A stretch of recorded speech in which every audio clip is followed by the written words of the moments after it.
We're now on the record. This is the Kentucky Public Service Commission. My name is Michael Schmidt. I'm chairman of the commission.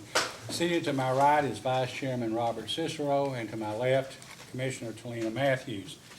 The hearing today is for the purpose of taking evidence in case number 2018-00056, the application of Cumberland Electric Inc. for issuance of a certificate of public convenience and necessity to install advanced metering infrastructure, AMI system pursuant to KRS 278.020 and 807 Kentucky Administrative Regulation 5:001.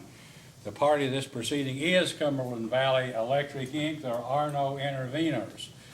Counsel, would you please identify yourself for the record along with your client? Morning, Mr. Chairman. My name is Mark David Goss. I'm with the law firm of Goss Sanford. Behind me is Evan Buckley, also with Goss Sanford. And to my left is Honorable W. Patrick Hauser from Barberville, Kentucky, who's inside or outside general counsel for the company. Okay, thank you. Staff? Ben Bellamy and Nancy Vinsel. Thank you. For the record, will be noted that notice of this hearing was properly given and has been filed in the record. Are there any pending motions, Mr. Goss, that need to be brought before the commission at this time? Mr. Bellamy, anything that you can think of? All right. If there's nothing further, Mr. Goss, you may call your first witness. Thank you. Mr. Chairman, we have with us Mark Abner from Cumberland Valley, who's the engineering manager. Mr. Abner right there. We have Brian Cheney, who is an accountant at Cumberland Valley also. And we have a gentleman that's come in from Minneapolis, Mr. Chad Dose, with the National Rural Telecommunications Cooperative, who is somewhat of an expert, if you will, on AMI and on a particular system that Cumberland Valley has chosen to deploy. So we have, he's not provided testimony in the case or answered any data requests, but we have him here just in case the commission has any questions from a technical standpoint with respect to this system. Okay. So we would ask the commission to allow Mr. Abner to take the stand. You may take the stand, Mr. Abner. Please raise your right hand. You solemnly swear or affirm under penalty of perjury that the testimony you're about to give will be the truth, the whole truth, and nothing but the truth? I do. Please be seated. Mr. Goss, you may Thank you, ask. Mr. Chairman. Mr. Abner, would you please state your full name for the record, please? My name is Mark David Habner. And what is your title with Cumberland Valley Electric? I am the Cooperative's engineering manager. All right. And have you offered testimony in this case and been responsible for certain responses to data requests? I have. And do you have any changes, amendments, or revisions to make to either your testimony or your data request responses? I do not. Do you fully adopt that testimony and those responses today? And if asked the same questions, would your answers be the same? Yes. All right. Pass the witness. Okay, Mr. Bellamy. Mr. Abner, my name is Ben Bellamy, and I'm an attorney here at the commission. I was looking at your application. On page 1 of Exhibit 2 of the application, you made a comment that Cumberland Valley indicated that it became aware in 2016 that Landis and Gars, and I'm probably pronouncing that correctly. Gears. Yeah. Landis and Gears. Support for the TS2 system would most likely be ending sometime in the year 2020. When you indicate there that support would most likely be ending at that time, what do you mean by support? What type of support would be ending at that time? I mean, actual technical support of the system by Landis and Gears technical staff. I mean, the availability of equipment, new equipment particularly, components of the system.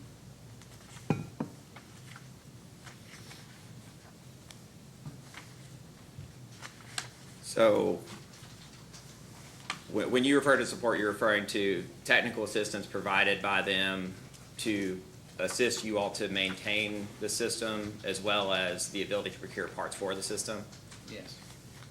Is there anything else meant by that you meant there when you're talking about they would no longer support the system going on to 2020? No.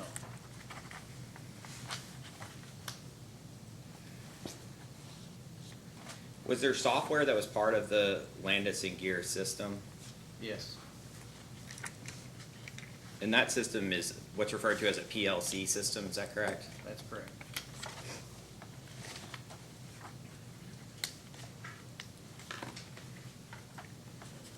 Other than purchasing meters from Landis and Gears, what type of support do they currently offer Cumberland Valley? They offer technical support for situations where we have, when the system doesn't work as expected, when we have endpoints that don't communicate properly. Oftentimes, we need assistance in troubleshooting, things of that nature. So that's the type of support I'm speaking of. How often does that type of support, how often do you all seek that type of support? It's fairly common, I would say. I can't give you a specific, You can estimate if you'd like. perhaps monthly, perhaps a shorter time frame. I don't actually seek that support myself. We have a metering technician that does that primarily. So he would run into an issue where one meter's not connecting to the system, and about once a month or so, he might call Landis and Gears and Yes. request their assistance. And would they typically do something over the phone, or do they send people out? It's typically over the phone.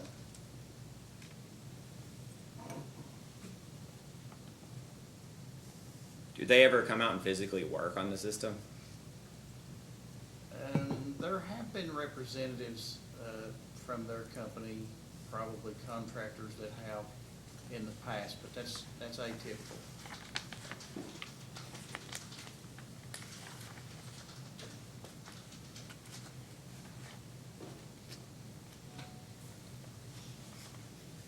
Are there third parties that can offer that support that Landis and Gears is currently offering? Not that I'm aware of.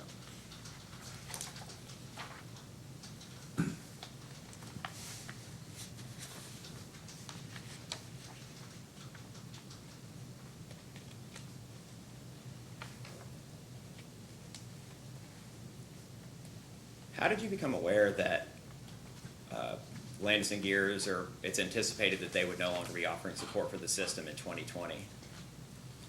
That was told to us verbally in April or May of 2016. Landis and Gear they conduct what they refer to as an exchange, which is really just a users group meeting of their customers. And so this happened to be in Arizona in 2016, and myself and our meter technician went there. And we were told verbally at that time by a lady by the name of Laura Daly that Landis and Gear had committed to supporting this TS2 program through 2020.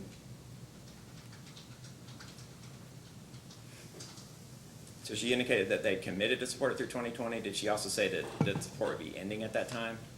I think that what she said was that there was no firm commitment after that.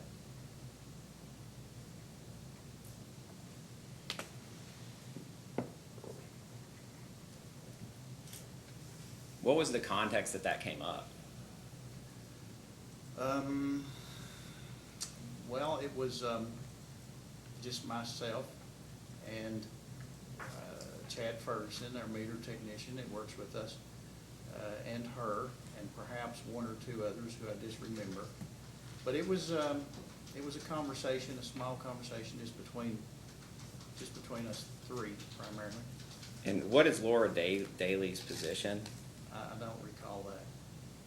And when I was asking about context, I mean, were you all asking questions about support, or was it in the context of her discussing,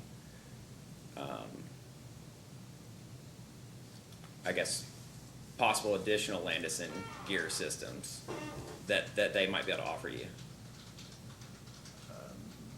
I honestly don't remember the details, those details.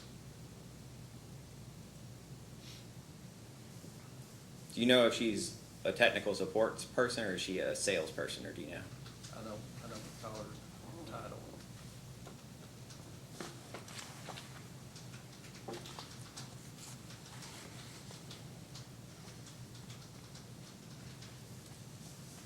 Has Landis and Gears made any type of official announcement regarding the, I guess, its decision to suspend support for the TS2 system? Yes. When was that, or what was that announcement?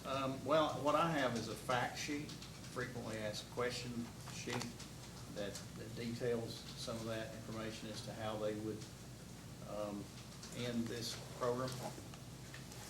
Is that in the record? I don't know if it is in the record at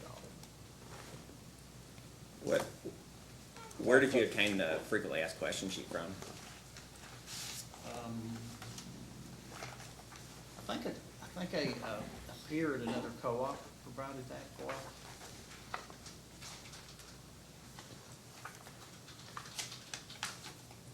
And what did it say on that sheet?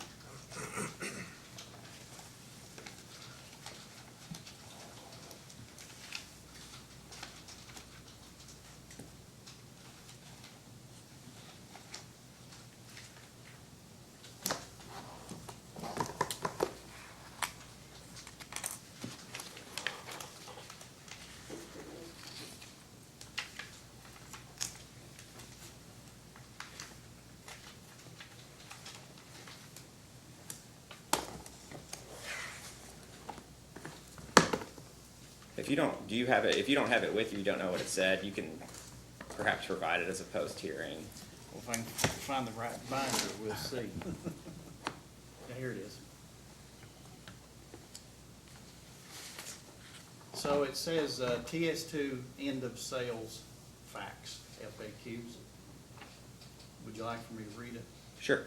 Okay, so question, I heard that the TS2 system is going away. Answer, that is partially correct. The sale of TS2 modules is going to end due to vendor notifications of component obsolescence.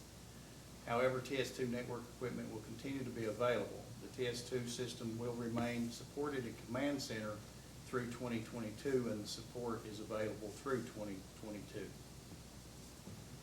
Question, how long do I have to purchase TS2 products, and what is available for sale?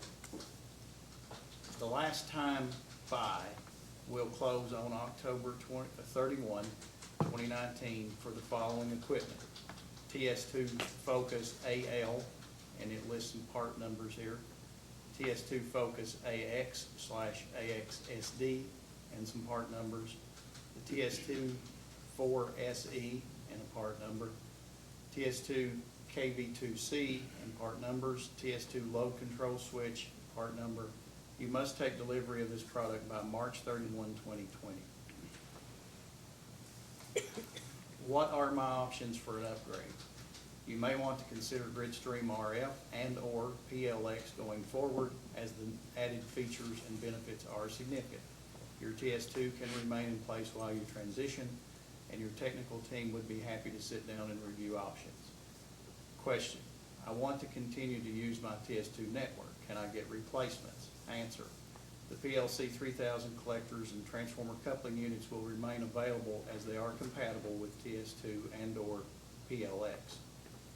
Question, I have load control with TS2. What are my options? Answer, your TS2 load control may stay in place while you consider upgrades to your network and a transition to Gridstream or PLX. Question, I have a lot of investment in meters. Are they junk if I upgrade?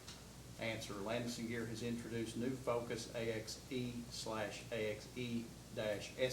and S4X meters with much more capabilities available with Gridstream RF and PLX deployments, so consider the cost of a retrofit versus the benefit of new metering.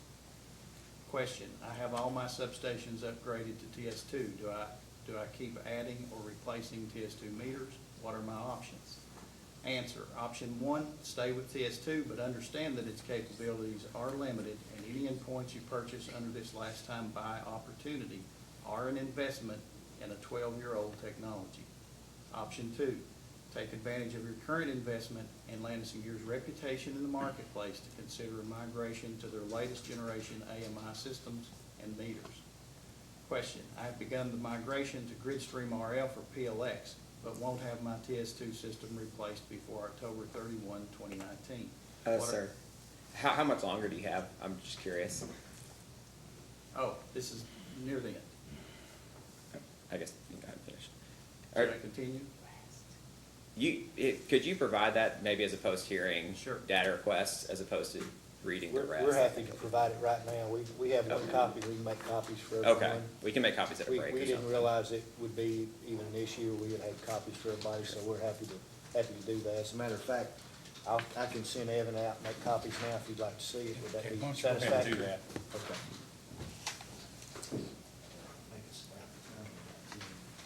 That's fine, and we'll move on to.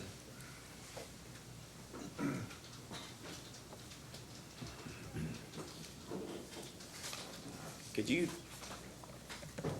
I think in the application and some of the responses to data requests, you kind of indicated that you'd done a request for proposal, but before that, you'd kind of done some initial preliminary research and talking to vendors and perhaps other co-ops. I was just kind of curious, what preliminary research did you do before actually formulating the request for proposal and sending it out to the vendors? We did sort of an informal RFP process where there wasn't an actual RFP document involved. We invited Landis & Gear, Tantalus, Census, Elster, Aclara, General Electric,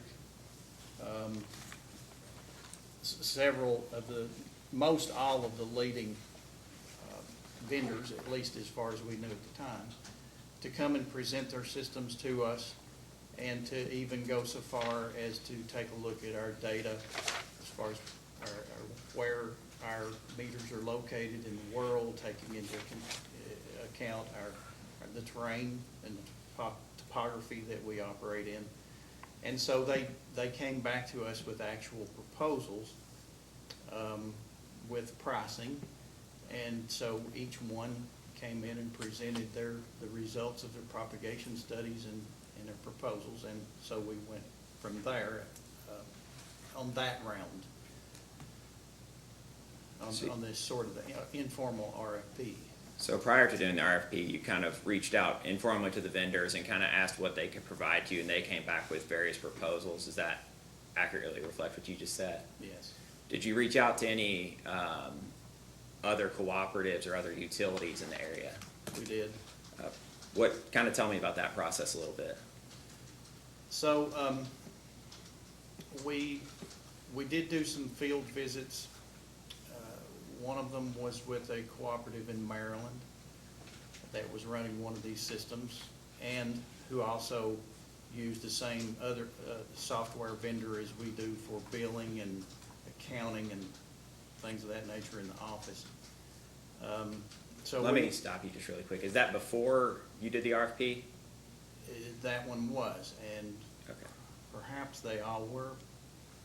And you say they were using the same software, the same system. What system was it that they were using? The one that's at issue in this case that you all ultimately decided on?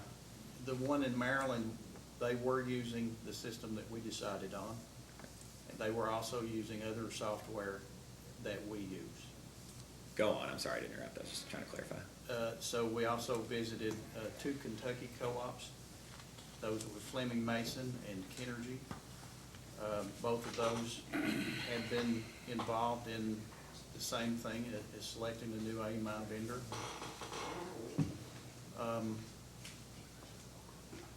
And we conducted phone calls with other utilities, and some of them in Tennessee, some of them in terrain similar to ours.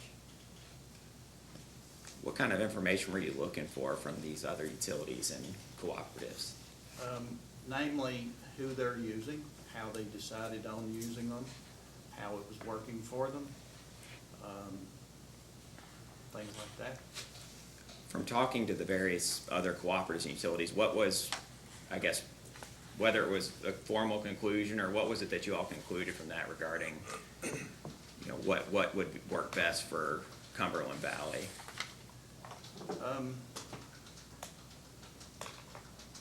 We never found an electric utility that said to us, we're unhappy with our decision. None of them. They all were happy with what they had selected and were using.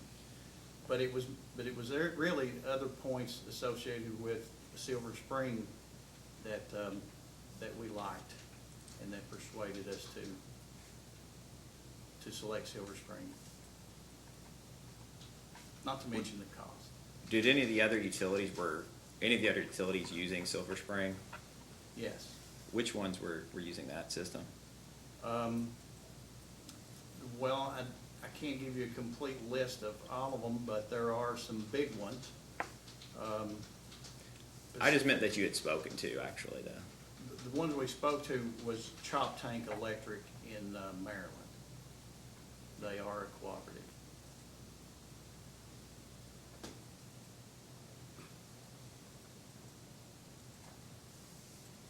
Were all the kind of utilities that you were looking at or speaking with, were they all using an RF system, or were they using different types of systems?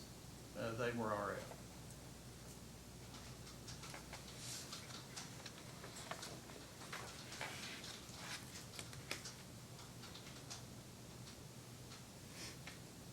When you ultimately sent out the RFP, I guess you'd listed 6, I think, vendors in the record. Were those the only 6 vendors that you had sent it to, or did you send it to additional vendors when you actually ultimately sent out the RFP? I think we only sent it to the ones that we had already looked at and talked to. I believe that's right.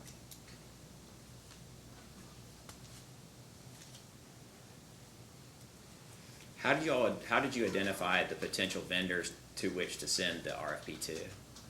Well, it was mainly the ones that we were aware of. The names that we had heard other people using or looking at using. Landis & Gear is a very large player in the metering business in the United States, not the whole world. Itron is another, and then there are some smaller ones that are still prominent. Census and Elster and Tantalus.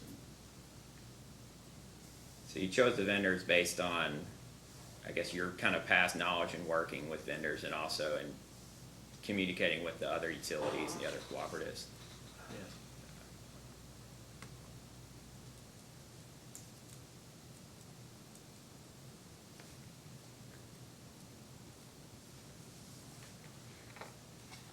How did you develop the RFP, specifically the language and what was included in it? And you kind of talked about, you know, the informal process that you did, and I assume you kind of incorporated some of that stuff into it, but I guess what more was I getting to? Did you have a consultant that came in and you know, helped write the language of the RFP, or was that done in-house, and what was that process like? The RFP was the assistance of another co-op, largely. Which cooperative was that? That would be Kennergy. Okay.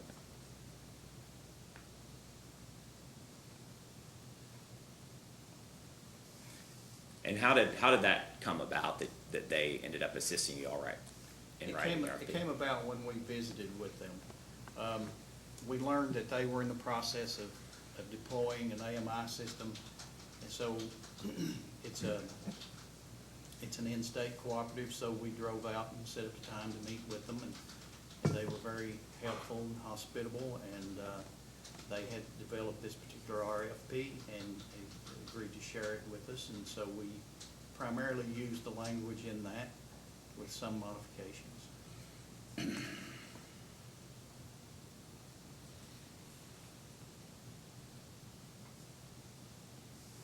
So they kind of gave you a draft RFP that they'd sent out, or I guess it was the RFP they sent out. You used that as a starting point and made some modifications based on what you all perceived to be Cumberland Valley's needs. Yes. What type of things did you all change, if you can recall? Well, our name, for one. I guess any technical things that you all saw that, you know, affected you all differently than Kennergy that you felt was important to include in the RFP? I don't think there was a great deal of that changed. I don't remember specifics, but if you need them, we can get back with you. I was curious, the RFP, I think it indicated that 100% connectivity to the system was one of the requirements in the RFP. Does that sound accurate to you? I believe that might have been the case. Was there any discussion of, I guess, the possibility of meters that might be in remote locations? You know, what the effect would be if those were permitted to not be on the system, I guess? Within the, if you had meters in remote locations that weren't connected to the AMI system, and how that might affect the bidding process. I didn't know if that was considered, or is that something that's not even a possibility? No, they would all be connected to the system.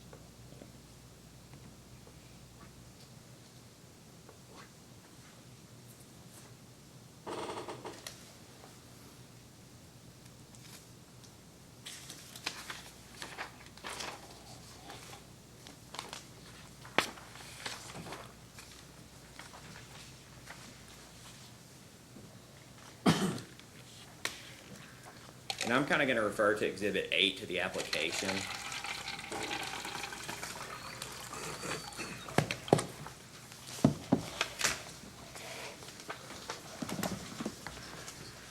And this is just the document. It's entitled AMI Vendor Evaluation Matrix.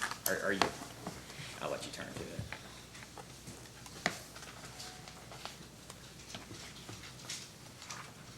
Which one? It's Exhibit 8 to the application. You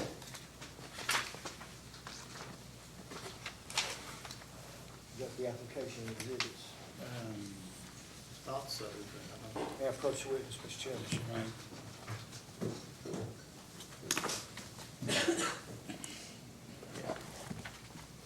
Okay. You can use mine. I guess, are you familiar with this document? Yes, Did you assist in kind of developing this evaluation matrix? I did.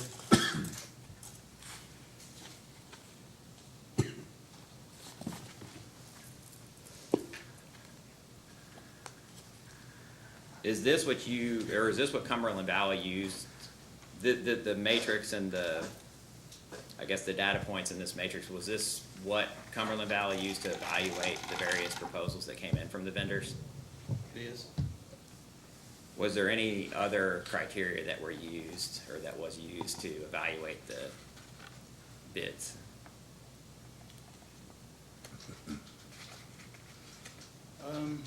It was primarily this document. Yes, I don't recall of any other specific document. I'm just gonna go through really quick. There's the kind of the headings at the top. You've got the requirement, and it looks like the requirement is there's 26 items listed there, and are those the criteria that Cumberland Valley used to evaluate the bids? Yes. Okay. How are those criteria developed? I think some of these, if not all of them, were a product of the RFP. I think that's the case. And so we have the goals, the desired levels there, the second column, and the definitions, ratings, and then the weighted scores. Sure. I guess what I was getting at, that these were a function of the RFP, and you all had done the initial kind of investigation and talked to utilities and vendors, and you came up with the RFP. And then you have these 26 criteria that you use to evaluate the RFP. Was that a product of, I guess, just internal meetings amongst Cumberland Valley executives and officials to determine what you all felt was important, or? Yeah, it was members of our committee. And is this document based on what Kenergy had done? Did Kenergy provide kind of an example of this document as well, and you all used the same criteria, or? No, I don't recall Kenergy offering. So this was something you all developed separately from Kenergy Yes. after they gave you the RFP? Yes. Okay. And you developed this internally based on what Cumberland Valley felt was important with respect to the system that you all were looking for. Yes. And you kind of look desired level, that shows each criteria what level you all are looking for. Yes. And then I guess definition, what's the definition section there for each criteria? The definition section, well, for instance, the first row 1, deals with cost, 10 years cost of the system. So I think the rating column of 1 through 9 is sort of a vote of the committee member as to the importance of that particular requirement. In this case, it ranks a 7.3, and then the vote of each committee member on how each one of these vendors met the required criteria, then weighted by this rating is how you get the numbers on the right side. Okay. So the rating, the fourth column there entitled rating, that provides the weight to the criteria, correct? Yes, I think that's correct. And I was gonna get to this. How was that weighting? Was that determined by the vote of the committee members? I think that's correct. Okay. If you don't know, that's fine. I think that's what we did. Mr. Cheney was instrumental in the creation of this form as well. Okay, So- okay. So we can talk to him about it. Yeah. And then,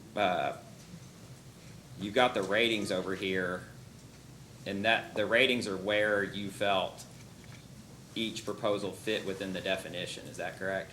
Yes. Were the ratings, were those just assigned based on the definitions?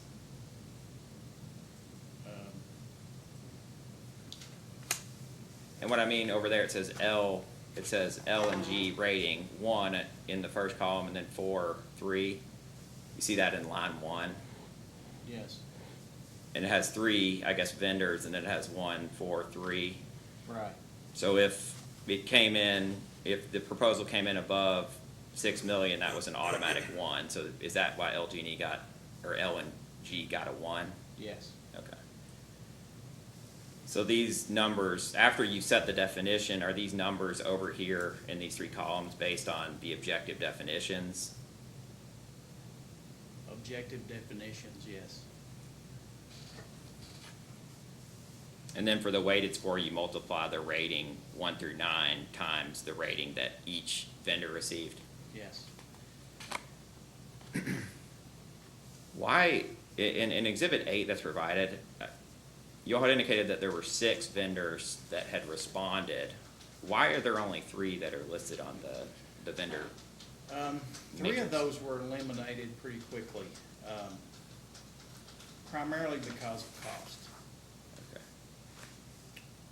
So they were all more than the L and G? Yes, I believe that's correct, yes.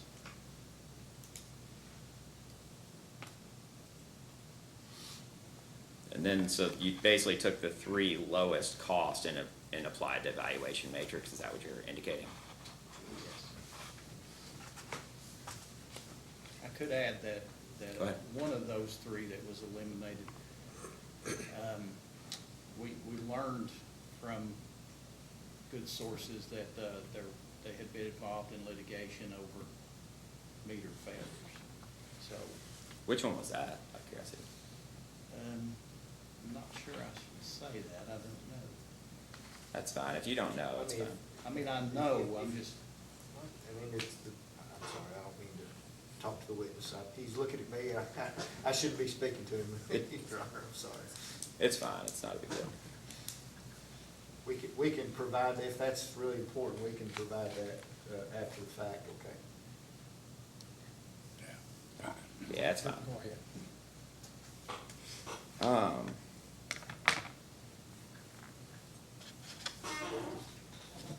If you could look at line 8 of the evaluation matrix. It says additional revenue stream potential, system offers support for water and gas. Yes, sir. And I think I understand what it's talking about, I just wanted to clarify. When you all implement, if you all implement this system, you'll have the meters, and you'll also have the infrastructure that it will be able to report back to you all. Is that line anticipating a local gas company, not necessarily Cumberland Valley, but whatever the water district might be in that area, or a gas company in that area, could implement the same advanced metering system, put the meters in place, and then they would be able to report back through your all's infrastructure? Is that what that's referring to? That is what that's referring to, Okay. yes, sir. And then you all would then charge them a fee based on their use of your all's infrastructure, is that accurate? In theory, yes, sir. Okay. Is that something that's actually, I guess, where are you all in the process of something like that? Is it something you discuss with other, you know what, I'll scratch that, but is that something that's seriously being considered now, or is it just maybe a prospect that you wanted to keep available for the future? It's not something that's seriously being considered. And if you notice, the scores on that and the rating on that was relatively low. That one's the lowest at 2.7. Yes, because that's not at all the purpose of an AMI system for Cumberland Valley. However, there are other entities that operate within our territory, several water companies, at least one gas company. And so that is a thought that, perhaps our system could be of use for those. But no offers have been made, or anything of that sort. Okay.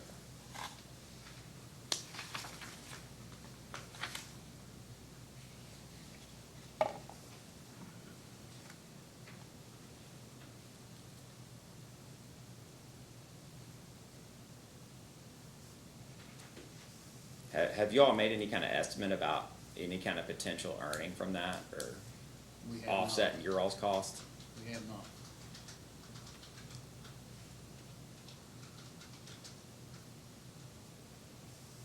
If that were an option, would you anticipate it be something that would, I guess, defer some of your all's potential costs in the system, as opposed to actually making any kind of, I guess, profit, or would that be what would be anticipated? I suppose either. I don't know.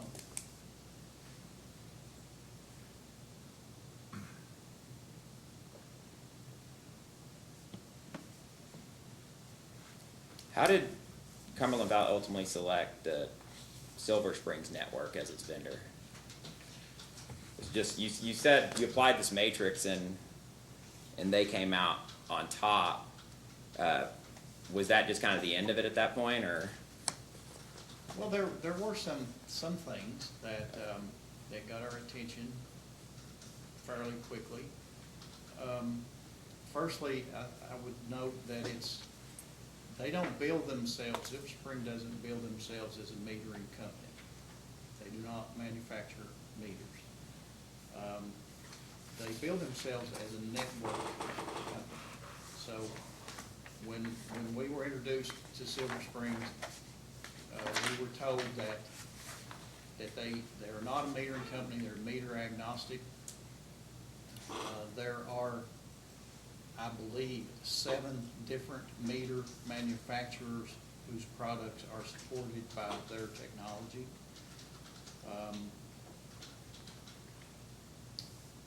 So they're more flexible in the meter that you could choose to use, and that is reflected in this matrix as well. So that was one of the points, that they're meter agnostic. The other thing is that since they are a network company, they use standards that are known to IT type people, which I am not. But they use Internet Protocol version 6, so it's the same standards that allow perhaps a 20-year-old desktop machine to talk to the internet as opposed to your brand-new iPhone or Galaxy in your pocket. So we think that that lends itself much more readily to longevity of the system.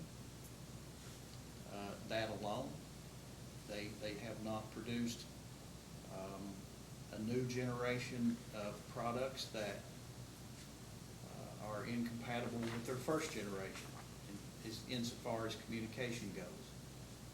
So those are the things that really we thought set them apart.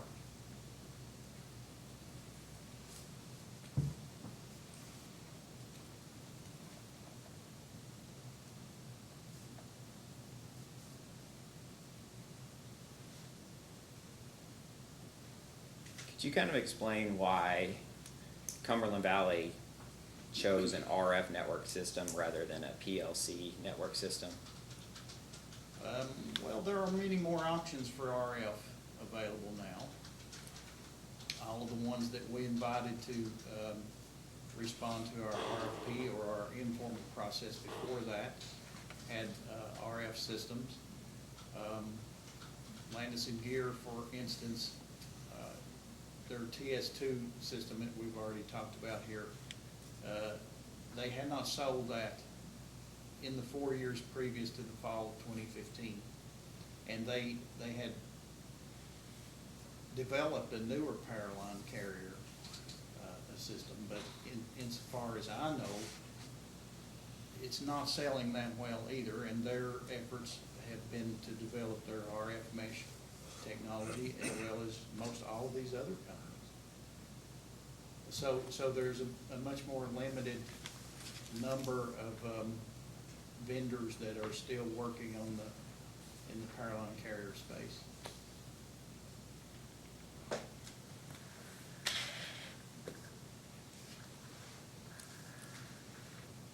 Does the terrain impact the functionality of the PLC system versus the RF system?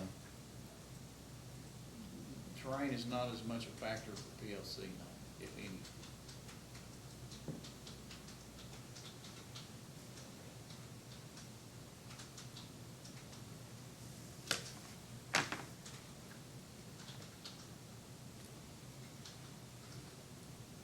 In the PLC, the RF carries the signal over essentially radio waves, is that correct? Yes. Okay. Is there any concern regarding the functionality of the RF system in your all's service territory with respect to geography? No. They, the vendor Silver Spring does their own propagation study. They take into account land use down to an arc second, whatever that means. So they do take into account our terrain, our topography. When they use our data shows them where our meters are, where our poles are, where our infrastructure is in the world.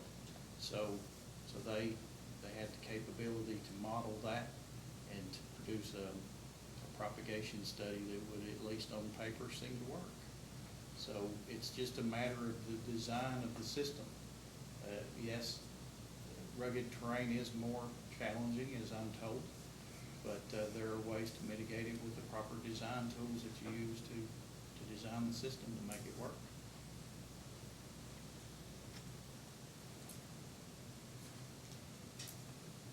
Is there any guarantee with respect to, and I mean, in the contract, is there any guarantee with respect to the functionality of the network in your area? For instance, if you needed to, if it was necessary to install more equipment for the meters to communicate based on the terrain, would that be something that Silver Springs would be responsible for, or would that be something that would be an addition to the contract? I believe that is correct. That in the agreement, we have some language that limits the amount of additional equipment that would be needed to make it work properly. I believe that is the case. So there's a range, and if it exceeds that range, then that would be something that they would have to provide to get the system functional. I believe that is correct.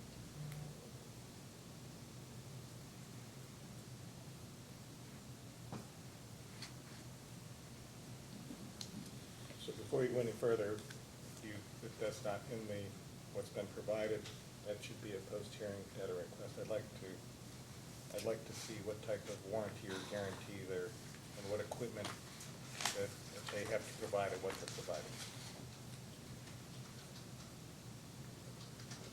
I expect that would be the contract itself, so we'll submit a post-hearing data request for the contract itself.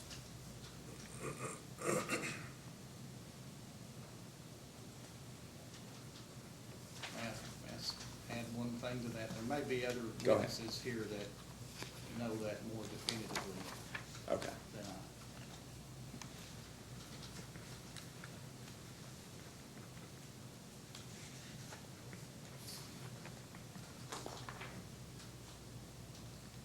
Is there a difference between reliability between a PLC system and a RF system? And what I mean is, once you have the RF system in place and the meters are communicating, does it tend to be more reliable than a PLC system with respect to signal loss, or less reliable, or are they essentially the equivalent? Well, if you think about a power outage, the power line carrier goes away with power. So, whereas the RF system has components like access points and relays and that sort of thing that have battery backup. So, in that instance, I would say the RF system is probably of greater reliability. Had you all had issues or a lot of issues with the PLC system losing signals? That does occur, yes. Our trouble with it has not been as much that as equipment failure. I'm sorry, equipment failure, you said? Yes, sir. What do you mean by that? I mean, endpoints and meters failing. I mean, substation processing units failing. And I mean substation transformer coupler units catching fire and burning down.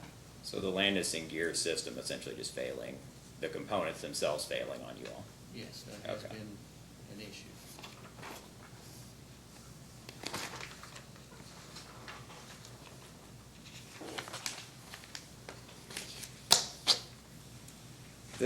The system that you are wanting to implement, the Silver Spring systems, there's you are gonna have kind of a user interface software, is that correct? Yes. And does that come with, I guess, a processing unit or the endpoint unit? All the information that's collected at the meter is coming back to your all's user interface. Is that just gonna be implemented on your current systems or on equipment provided by Silver Springs? My understanding of it is we would have access to that software platform, like by a web interface, I believe is correct way to say that. And you pay a licensing fee each year for the use of the software, is that correct? I think that's correct. Okay. As far as the physical infrastructure that is gonna be in place, you'll have the meters, and what other components will you have along with the meters?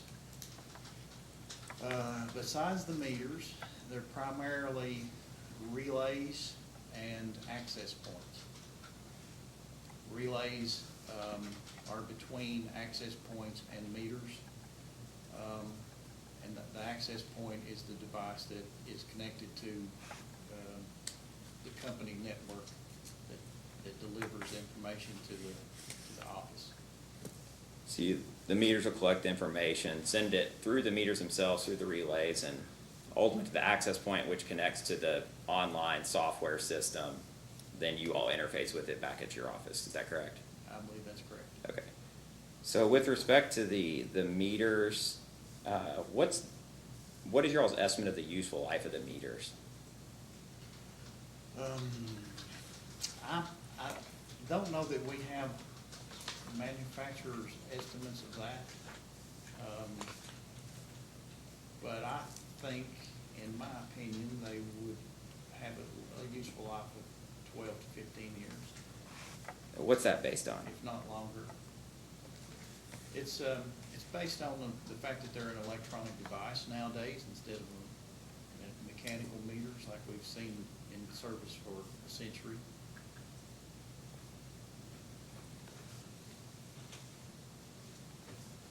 Are you aware of any type of, I guess, are you aware of any study from the manufacturer or from other utilities regarding the useful life of these particular types of meters that you are proposing to purchase?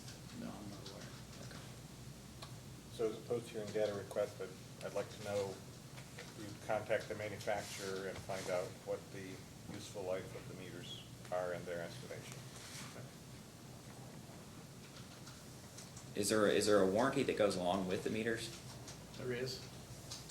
What's the warranty? Take a moment to find it.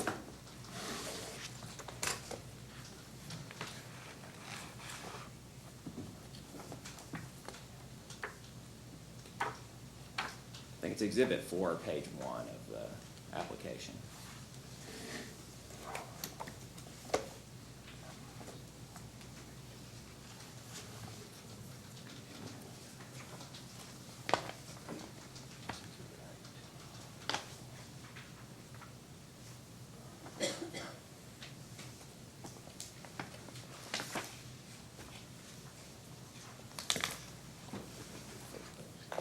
Months?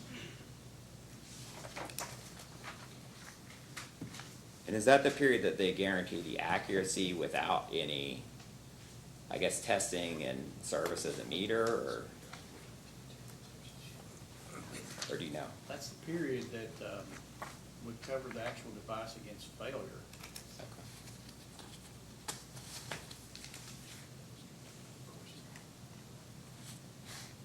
So they'll replace the device if it fails within 18 months, basically. Yes, I think so, yes.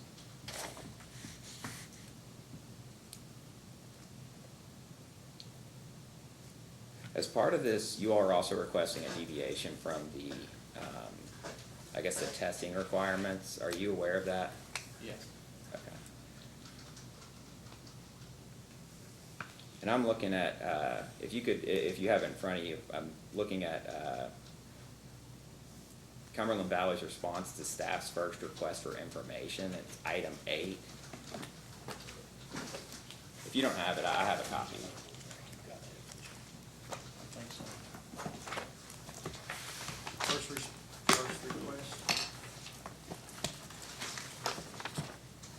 Item what? Item number 8.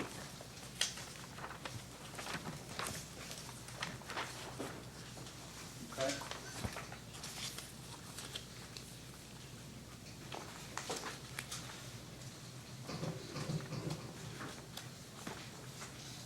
I'm just looking, it just says, Cumberland Valley hereby requests deviation from testing requirements of 807 KAR 541, section 15.3.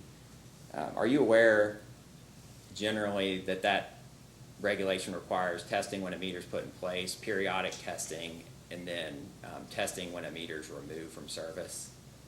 Yes. In this response number 8, you all kind of refer to a meter being removed from service, and I'm trying to clarify, are you all, with respect to the deviation, are you requesting a deviation from both periodic testing and testing when the meter's removed, or just periodic testing, or just testing once you remove the meters and implement the new AMI system? I think we asked for a waiver for both. end of life, and periodic testing.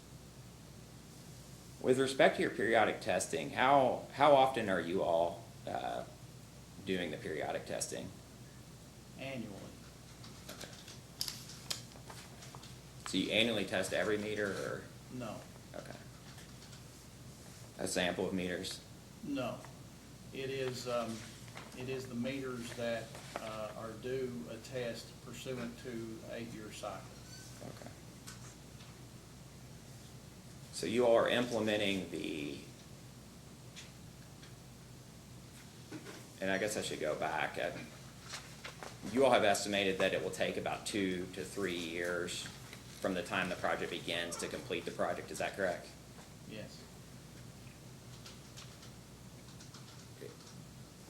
During that 2 to 3 year period with the periodic testing, you'll have meters that were tested 8 years ago that will come up each year for the periodic testing, correct? that's correct.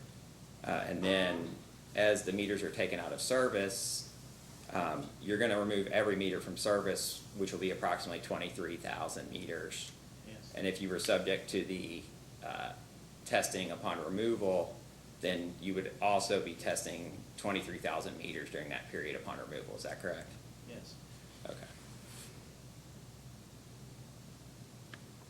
Are the age of your old meters, with respect to the testing, are they relatively evenly spaced? So when you're testing them every 8 years, is it, out of the 23,000, are you testing 1/8 every 8 years about, or is it, how many are you testing every year approximately on the 8-year periodic testing cycle? Well, over the whole cycle, I suppose it would average to 1/8, but it depends on, it's kind of tied to how our TS2 system was deployed. Mhm. So if we manage to change out 3,000 meters in the first year of the TS2 program, then those 3,000 meters would come up 8 years later. Okay. I suppose there are other issues that we've had that's probably skewed some of those years to a larger number of meters. But that's generally how it has went. It's based on when the meter was initially deployed or its test date. So we run reports to find out how many meters and what they are for each year. And then we usually start on them fairly early in the year, so that we can complete them by year's end. Over the next 2 years, do you have any idea what percentage of your meters would be subject to periodic testing during that time period? Of your current meters that have been in place, obviously. I don't know specific numbers, but I would estimate that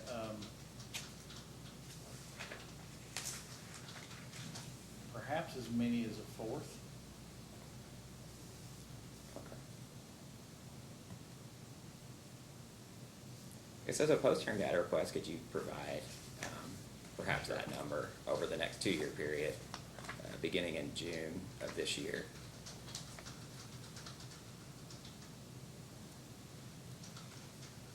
Mr. Bellamy, I apologize, would you, I know you're gonna provide me with written data requests, but we wanna get on this just as soon as the hearing's over, so would you mind restating what you want, so I can write it down and get started? Yeah, with respect to the periodic testing, I know they come up based on when the meters were implemented. Over the next 2 years, essentially, the number of meters that would be subject to periodic testing. Okay.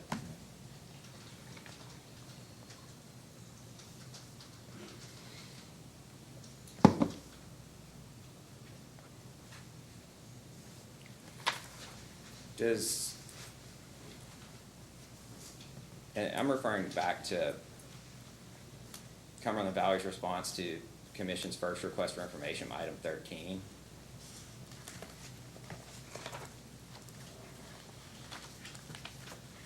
Actually, I'm sorry, I'm back on item 8. I apologize. That was I misspoke. If you look there in item 8, it says, and the witness, you were the one that I guess had sponsored this request, and perhaps if if another witness would be better to answer this, you can defer to him, but I'm looking, it says, if you were granted a deviation from the periodic testing, that you would estimate approximately $152,000 in savings. How is that number calculated? I think that number is associated with end-of-life testing. Okay. Not periodic. And this response seems to focus on end-of-life testing, and that's why I was curious if that's what you were just requesting or if it was periodic as well. But that 152 is associated with a deviation from end-of-life testing only, is that correct? That is correct. Okay.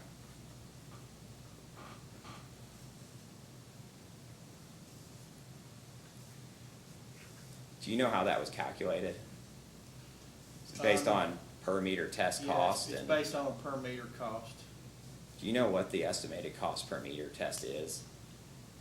Well, it depends upon the type of meter, but for standard meters, it's, which are the vast majority, it's, in the neighborhood of $6, I think.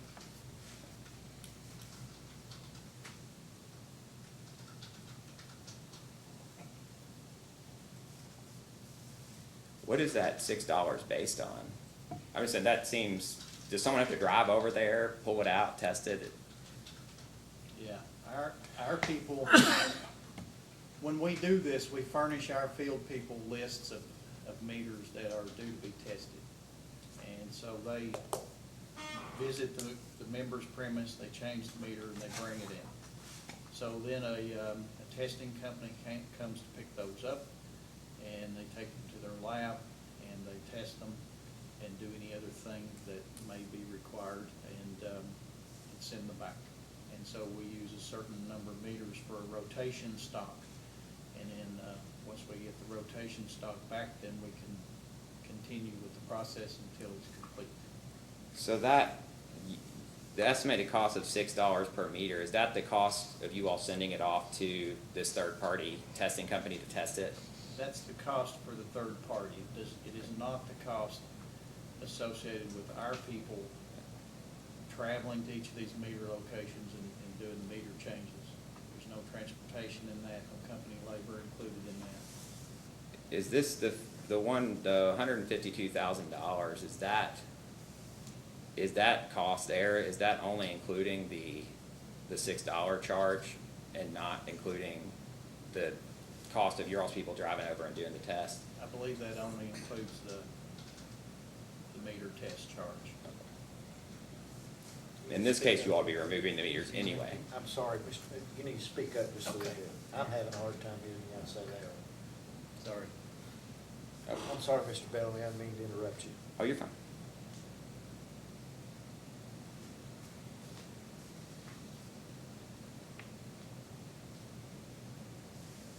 Do you have any clue what, and I know end of life, you're taking the meter out anyway, so there probably isn't a lot of additional gas and transportation costs because you've taken it out and put a new meter in.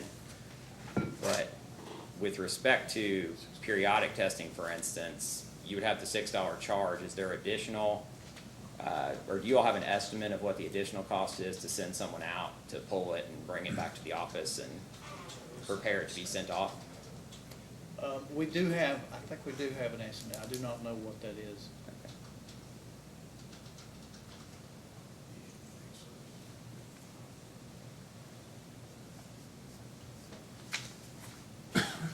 Would another witness perhaps? Perhaps. Okay, I'll ask him and see if he has it. Would you like for us to provide you with what we believe an all-in cost? That would be fine. As opposed to hearing data request? I was gonna see if your other witness had it. If not, I was gonna Okay. request it, but if you wanna go ahead and write Okay. that down, that would be fine. All right.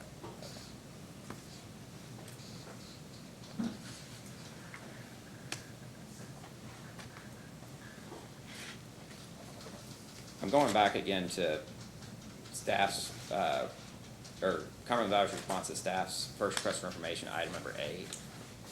There were some said Cumberland Valley reviewed its meter testing, and this is the third sentence now. Cumberland Valley reviewed its meter testing data from the past 3 years and found that only 0.2% of meters tested out of tolerance. And is this, when you say you went back and looked at the meter testing data, is this again referring to both end-of-life testing and periodic testing during the last 3 years? I would presume it would be both, yes. I mean, do you know, or did you go and pull that information, or? Did I personally? Yeah. No, I did not.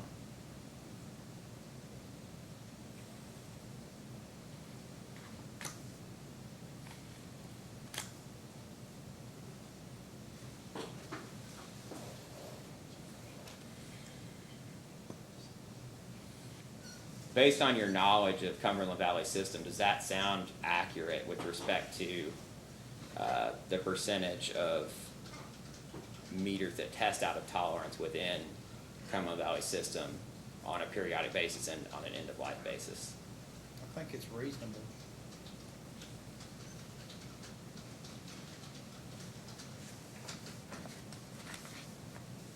And moving on to the fourth sentence there of that same paragraph, you indicated that Cumberland Valley, based on overcharges and undercharges with respect to meters, Cumberland Valley had been required to refund $407 and had been required to bill an additional $441. I'm curious, the $407 for overcharges,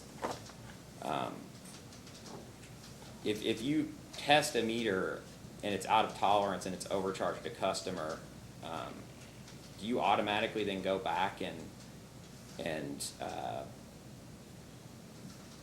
I guess reimburse them for a percentage of the overcharge, or do you only do that if there's a customer complaint? I think we do that based on the meter test.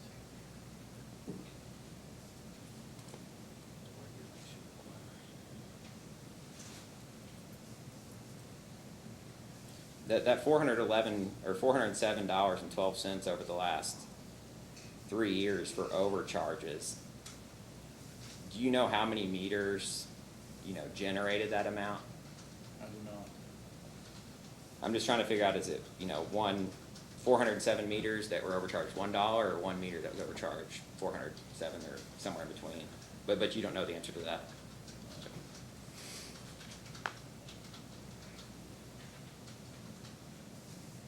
And that would go along with the 441 and, I guess, undercharges that then had to be recharged to customers. Yes.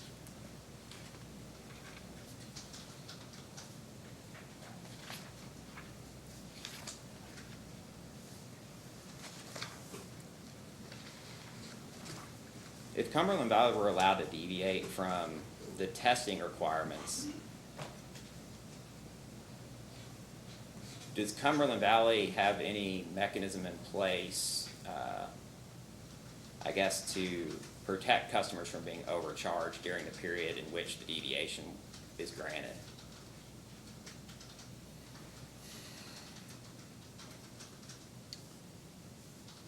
I guess, for instance, does Cumberland Valley, when Cumberland Valley is removing these meters, and it's going to be 24,000 meters, would you anticipate retaining those meters for a period of time in the event of a customer complaint, or what would be, I guess, what would you all anticipate doing with all those meters? Well, I think if there were a waiver granted to not do the end-of-life testing, I don't really know what the point of storing them for any period of time would be.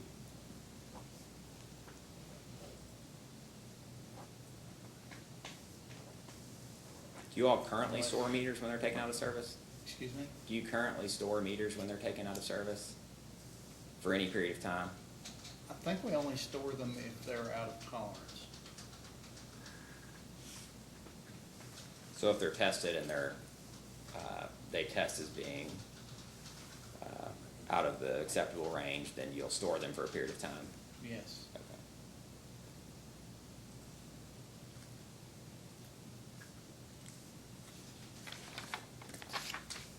1 second, thank you.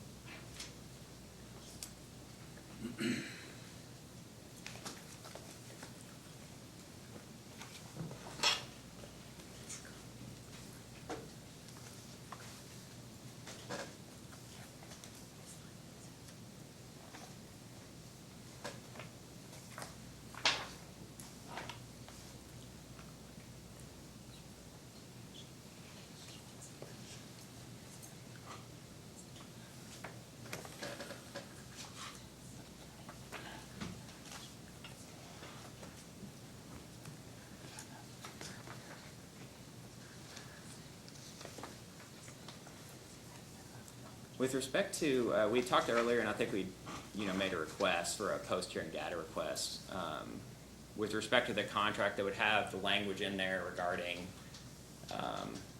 variance in the cost of the contract with respect to who would be responsible in the event that additional equipment is necessary to complete the contract work. And I'm looking at Exhibit 4 to the application, and it's the master purchase and service agreement. In Exhibit A there too, which has the cost breakdown for the project, much of which is redacted. Is the contract you're referring to, is this an appendix to that contract, or is there additional contracts beyond that?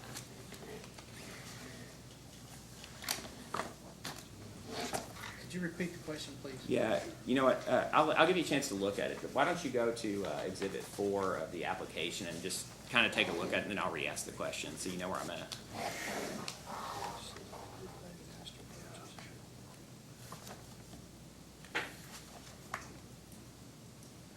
Okay, I'm at Exhibit 4. So it says master purchase and service agreement, and then Exhibit A, master purchase service agreement at the top, and then that has kind of the cost breakdown. Is that agreement, or what that is an appendix to, is that the full contract that we spoke about earlier that you have with the vendor? Is this a portion of that contract?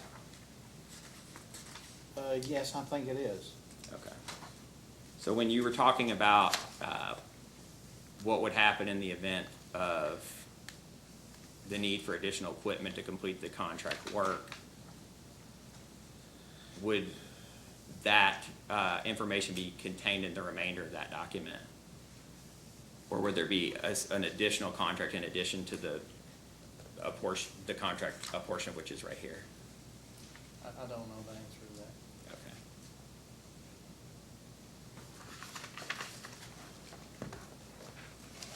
And I'll send the written, but we'll just request any contract with respect to the contract or project work. We understand. We'll provide that to you.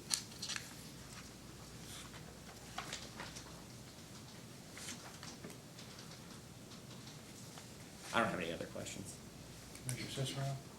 So just to be clear on the post-hearing data request, I'm looking for the language, whether it's in a contract or where it is, that talks about responsibility for equipment that goes beyond the initial scope of the project. And so if it's in a contract, that's great. If it's not in a contract, that's not great, but I'd still like to see it. Yes, sir. So, Mr. Abner, establishing the timeline that you went through initially, in 2016, you were in Arizona, and a Landis and Gear representative came up to you and said, we're not going to support your meters anymore beginning sometime in the future. Is that right? Yes.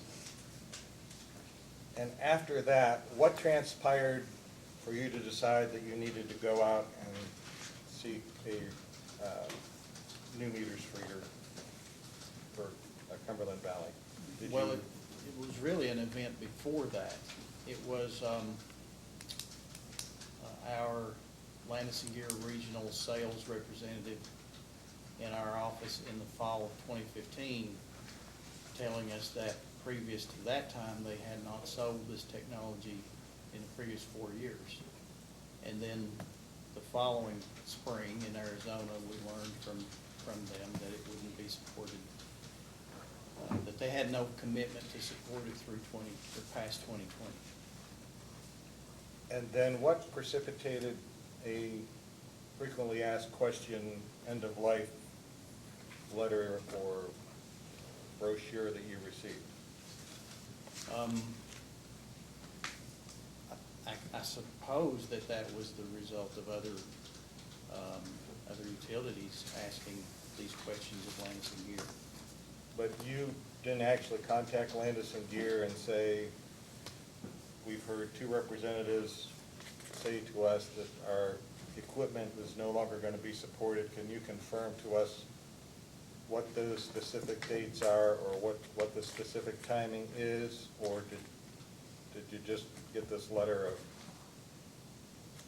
I think there were efforts made to firm that up in writing, but they did not respond.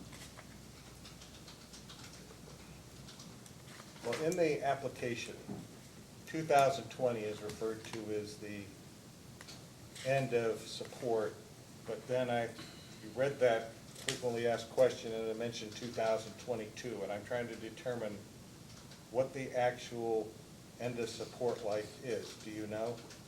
I believe that it is probably, as the fact sheet stated it. 2022. Yes.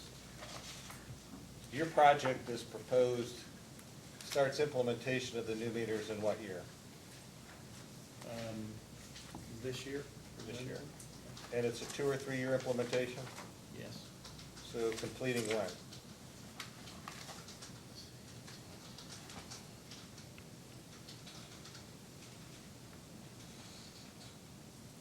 Well, it would be probably middle of 2020 to middle of 2021. So I guess where I'm going with this, if you actually delayed implementation to the end of the actual useful life of 2022, and I don't know whether it's a good question from your financial guy or not, but the current book value is $4.345 million.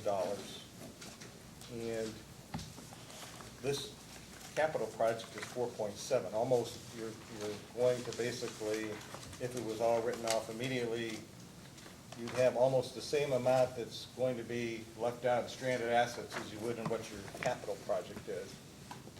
But then it goes on to say that if it was 2021, the book value would be approximately $3 million. And I'm guessing if it went out to 2022, it'd probably go down to closer to $2 million to $2.5 million. So I'm just wondering why Cumberland Valley, if the useful life was 2022, wouldn't wait the additional year or so that we didn't have this duplication of depreciation on the same type of asset. Well, it would involve some additional investment in the technology.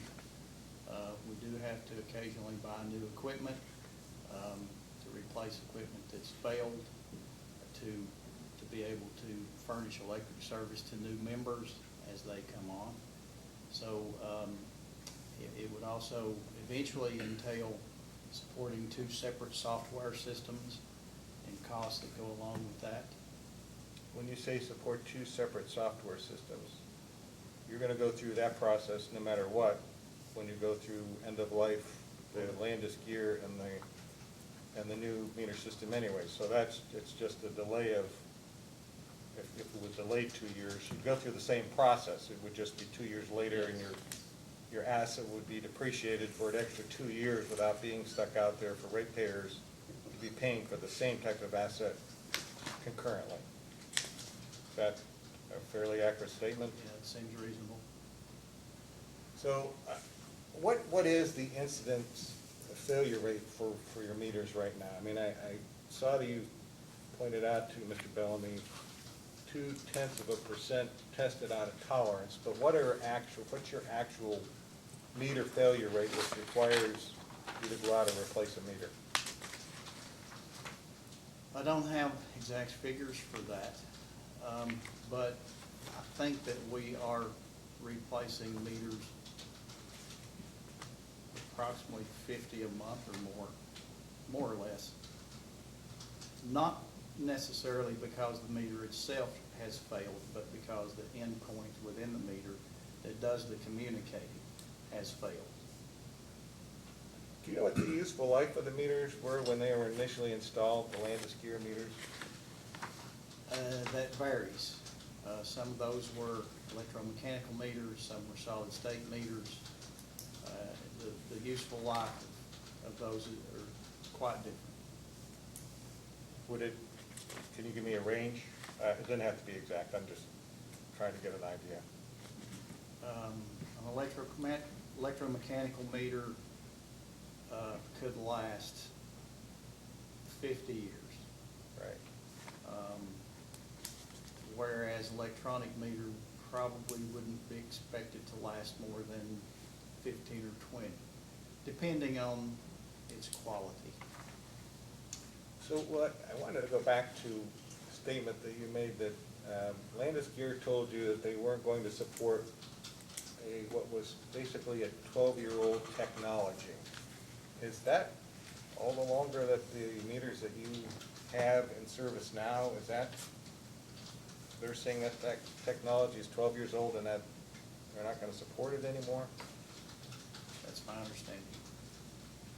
So then basically it makes the useful life of the meters 12 years, well, 12 years plus whatever their end of support is, and it appears that they give you a 5-year notice, so 17 years is what they're saying that the useful life of the technology is. So really not, where Landis and Gear, it doesn't say a lot, but that's all the longer that they're supporting the meter. And if I understand correctly, the meters that you're installing now are just compatible with really the system that you're going to purchase, and they're interchangeable. You can purchase different types of meters. You said 7 different types are supported by the network that you're going to put in place. Yes. So with those meters, if there was an end of life on those, you'd be able to alternate to another brand and still be compatible with the system? Still be compatible, yes. And I think you referenced if it was a 20-year-old computer versus a current technology, the network would still be able to communicate and still be able to use the technology. The network itself is strong enough to go ahead and support older technology and newer technology. Yes. So that is at least one of the features that you're looking at that makes it. So then that comes to the next question is, what's the useful life of these? And I think I've already asked that you supply what the manufacturer suggests. And this ought to be interesting because you're saying it's the network that you're actually purchasing. So useful life on the network should be different than useful life on the meters, although I'm not sure which brand of meters you've chosen. They are what? Clara, So it's Clara in conjunction with, Silver Spring Networks. okay, so the Clara meters, it's important to know what those the useful life of those are, but I guess if your network is as strong as you say it is, then you'll be able to utilize other meters.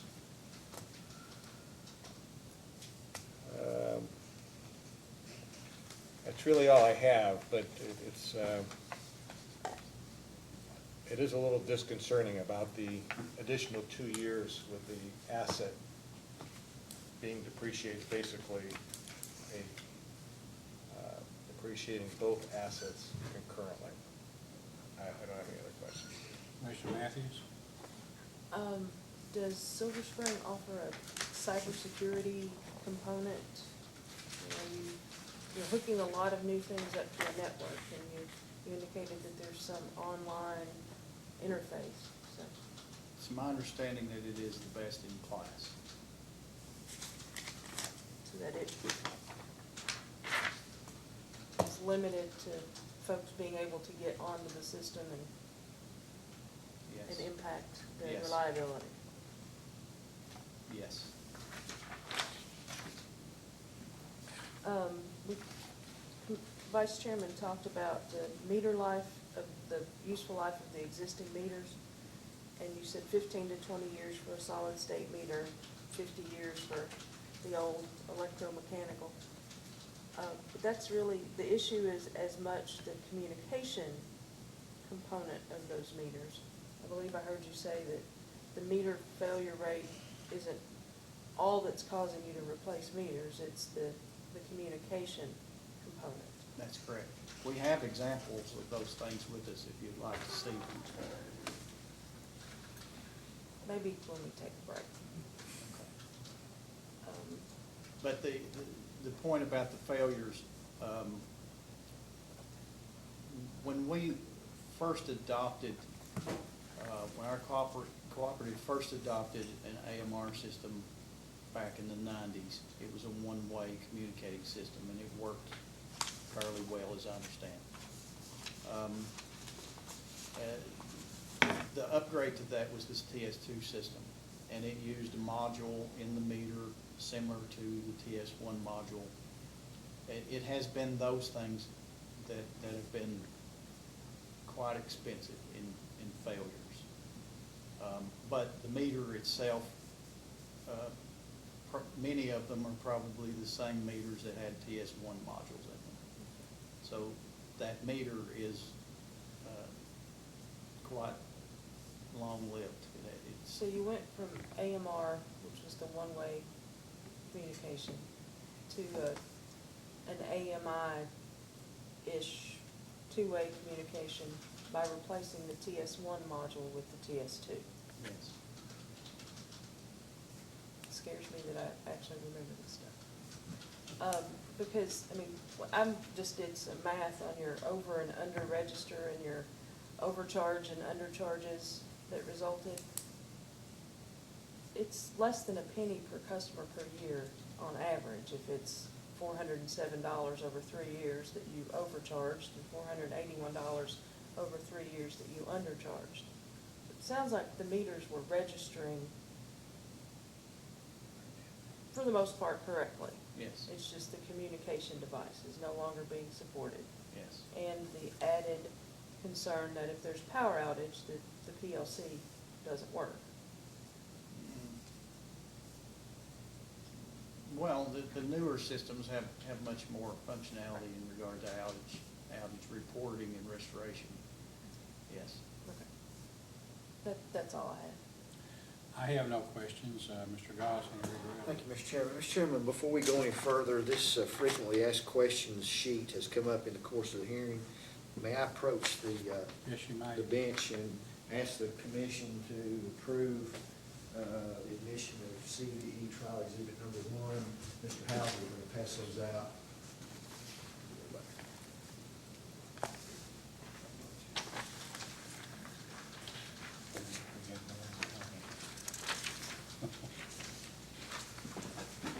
I say we can do the clerk before we run to, he'll give you our Pat, she needs one as well. Is there any objection? Let the document be filed into evidence as a CVE trial exhibit 1. Thank you, Mr. Chairman. Now read the rest. Yes. Thank you. Mr. Abner, I have a few questions. Let's go, while it's fresh in everybody's mind, to the line of questions that the Vice Chairman asked you. And he makes a good point, I think, and you acknowledge that. But let me ask you, first of all, why Cumberland Valley believes it's important to begin the deployment of this new system as soon as possible. I think it has proven to be very expensive, in that there are several components of it that failed en masse soon after they were purchased in 2008, 2009, 10, and even that same problem persists today. It's for that reason. It's also for other problems that we've experienced with equipment failure. We have 16 substations, and there's at least one transformer coupler unit at each substation, a box that may be worth $10,000 to $14,000. That have 7 of those have just caught fire and been destroyed. So it has been, we think it has been an expensive system to operate and maintain. Is that one of the reasons that you've changed vendors with this new deployment that you're seeking? It's one of the reasons we would be searching for one at all, yes. So let me explore for just a minute the equipment failures and what have you. Let's say that the commission says that you're not permitted or doesn't approve the application as written, and but somehow puts a contingency on it or something that says that Cumberland Valley should not begin deployment of the new system until 2020, 2021, somewhere in that neighborhood, okay, just hypothetically. What would you expect Cumberland Valley would need to do with respect to the purchase of additional equipment to keep the existing system up and going, have enough spares in the warehouse for unforeseen situations and that kind of thing? We would need a reasonable amount of spare equipment on hand, so we would search for most economical sources of those, perhaps other utilities that have already gone through this process and have already or are converting to some other technology and have spare equipment available for sale. So you'd actually be buying equipment that the day you bought it, you would know you're buying something that's essentially obsolete. Yes. All right. Now, there's also been a component of this case where Cumberland Valley has indicated that it might have the capability to do just the opposite, and that is, I'll say, I put it in my terms, obtain maybe some salvage value for some of your spares and some of your current TS2 equipment. Is that, did I say that correctly? Is that one of Cumberland Valley's hopes? Yes. So if that was the case, what would, in your opinion, be the value of that equipment, say, in the next 2 or 3 to 6 to 8 or 9 months versus the value of that equipment for Cumberland Valley to be able to mitigate the overall cost, say, in 2 years? I would think the market for this sort of equipment, this surplus spare sort of equipment like we would generate, will decline over time. There are other utilities that are actively in this process of migrating away from that technology to something new. And the fewer of those that exist, the smaller the market for such equipment will be. And then, what is one, I guess, the sort of the principal reason why Cumberland Valley wants to migrate to this new RF system using the Aclara meter? What capability are you hoping to achieve? The capability is much greater, a much more robust automated outage reporting. Each of these meters will have the ability to send the last gas message to our office that indicates there's a power outage there, or perhaps if someone has removed the meter from the socket, then that could be a tampering event. In either case, we would respond to the outage or the tampering event, as the case may be. So they also have the ability to report power restorations, which is important when you have a larger scale event going on and you think that you have it restored in total. But with the capability of this new system, we would have the ability to know that there may still be a few meters for other reasons that are still out. What's the greatest capability of all of those that this new system is going to provide Cumberland Valley from a cost-saving, overall cost standpoint? The majority of these meters are spec'd with a service switch, integrated service switch that would provide for remote connection and disconnection. You're talking about the new meters? Yes, new meters. Something that could be accomplished from the office without sending anyone to the field to do either a disconnect for non-pay or reconnect for payment, or just a customer requested disconnect. Maybe they're moving out of the account and want it final, that sort of thing. So we expected it would be a significant savings to be able to do that function remotely. We think that it would be a more efficient way to do it. It would be a safer way to do it for our field folks. Sometimes they encounter members that are having a hard time paying their bills. They're dispatched out there to. How many to meters do you, disconnect. I'm sorry, I didn't mean to interrupt you, I thought you were finished. How many meters do you currently have in the field that allow for remote connect, disconnect? Approximately 5,000. And you're hoping with this new system to put how many such meters in the field? 20,000 or so. Are you able to quantify or at least estimate or give the commission some idea of the cost savings that Cumberland Valley would see, say, over the next 2 years, just in the ability to move from 5,000 meters that have that capability to a system that has 23,000 meters that have that capability? Yes, I'm sorry? yes, we have plans to demonstrate that. Do you have that value in your head or an estimate in your head that you can share with the commission?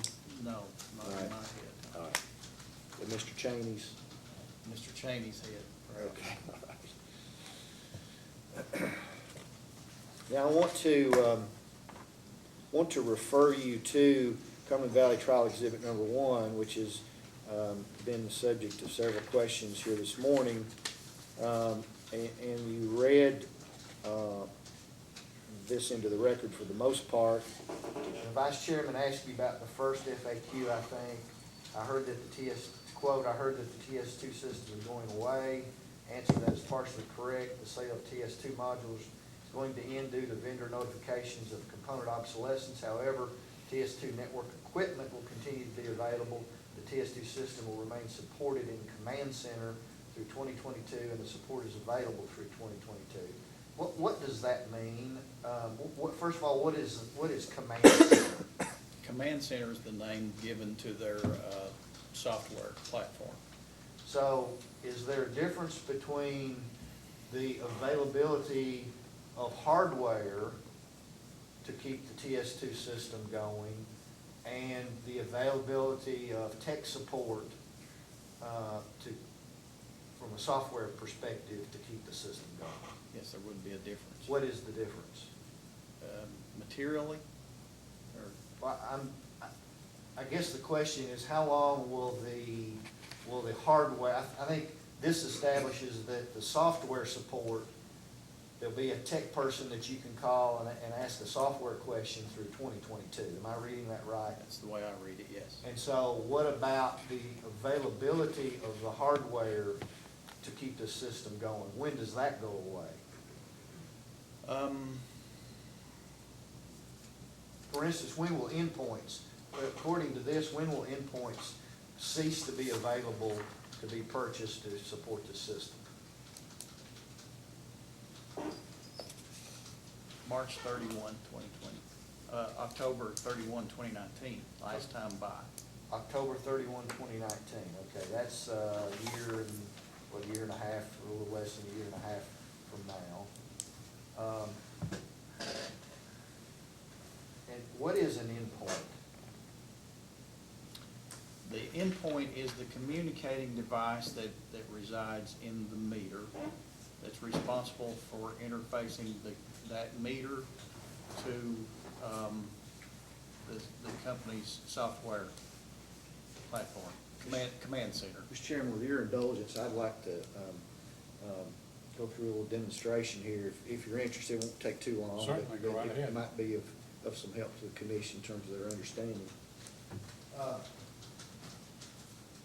Mr. Abner, I'm gonna hand you a meter here, and I'm gonna put a little sticker on top of it. But before I do, and then I'm gonna show it to the commissioners, but before I do, let me identify it as a meter that has on the front of it Cumberland Valley RECC meter number 39400, and ask you, it's a Schlumberger meter, and ask you what that meter is. Just describe that generally in layman's terms for the commission. Okay, we refer to this thing as an electromechanical meter. It uses the interaction of electric and magnetic fields within the meter to induce currents in this disc that are then acted upon by magnetic fields flowing through the thing that induce a torque on the disc that causes it to spin and register kilowatt hours. And is this the meter you and Commissioner Matthews were talking about, the old-fashioned meter that may be in service for 50 years or so? Is that this kind of meter? That is that kind And of that meter. meter's pretty heavy. Why is it so heavy? Well, it's made of iron and steel and metal, durable product. How many of these, I don't mean to invade your space, Mr. Chairman, but I'm gonna stand here if that's okay while you're looking at that. About how many of these,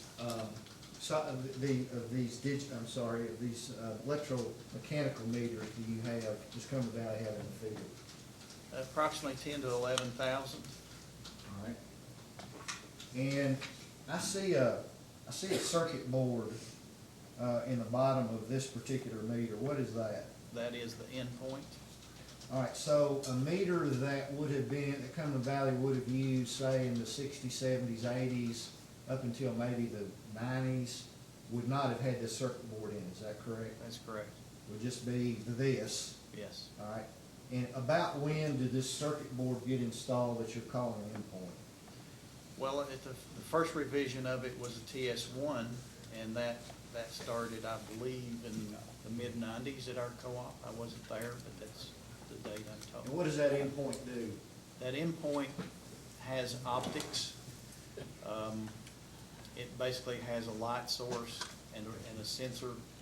And so to install that thing in the meter must be disassembled and a black stripe painted on the bottom of that disc.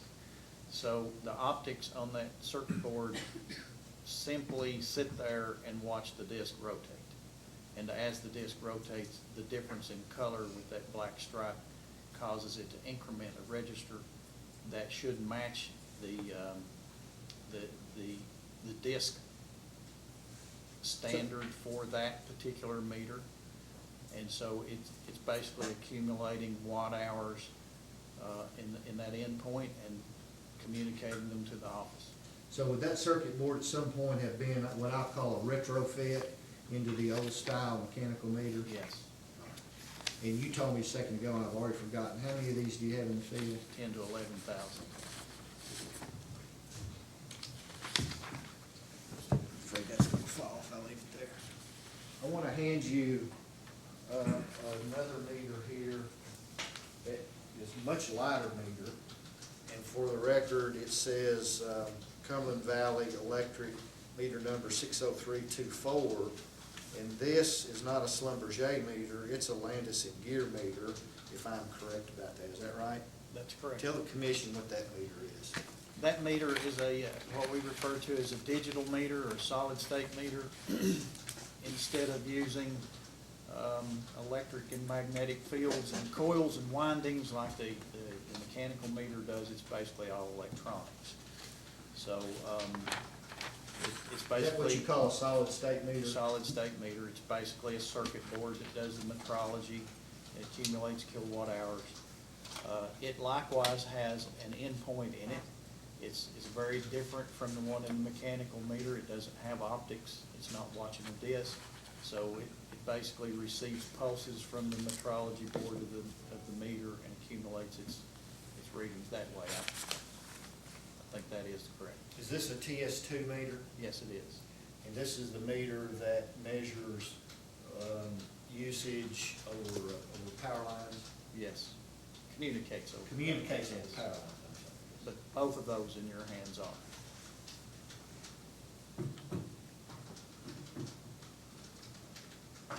There's a third meter that I've got here that I want to hand you that is another Landis and Gear meter, and it appears to be Cumberland Valley meter number 65946, and it looks quite a bit different, I guess, from the other two meters.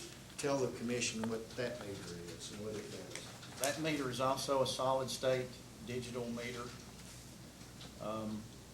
That one is more capable than the other one. It has the ability to be programmed to be a net meter. It has, I think, the ability to be backed up with a battery for time of use rates sort of scenarios. It also incorporates an internal integrated service switch. So that one can be remotely connected and disconnected from the office. So what are these little things on the front here? There's a couple of buttons and some sort of plug and that sort of thing. What are those?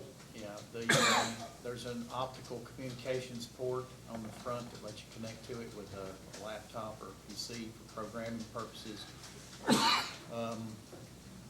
There's an arm button that can be used for reconnects. The black one's the top right, can be used to actually close that service switch if you choose to use it. Some utilities do, some don't. And the one to the left, I believe, is a demand reset lever. So meter 65946 is the one that has a switch in it that allows Cumberland Valley to do remote connections and disconnections, reconnections, I guess, from the office. Correct. How many of these do you have in the field? We have about 5,000. They're not all that particular version, but 5,000 switches, some of which are in those meters and other types are about 5,000. And then in the other solid state meter that you mentioned, Cumberland Valley 60324, that does not have a switch in it that permits the remote connection disconnection. Is that right? That's correct. And then the other item I have here just for informational purposes is some sort of I'll call it a collar, or I don't know exactly what the correct name of it is. What is that called? We call that a disconnect collar. Okay. So And what is the purpose of that? that is to give this mechanical meter or the solid state meter disconnect capability without having the switch internally integrated.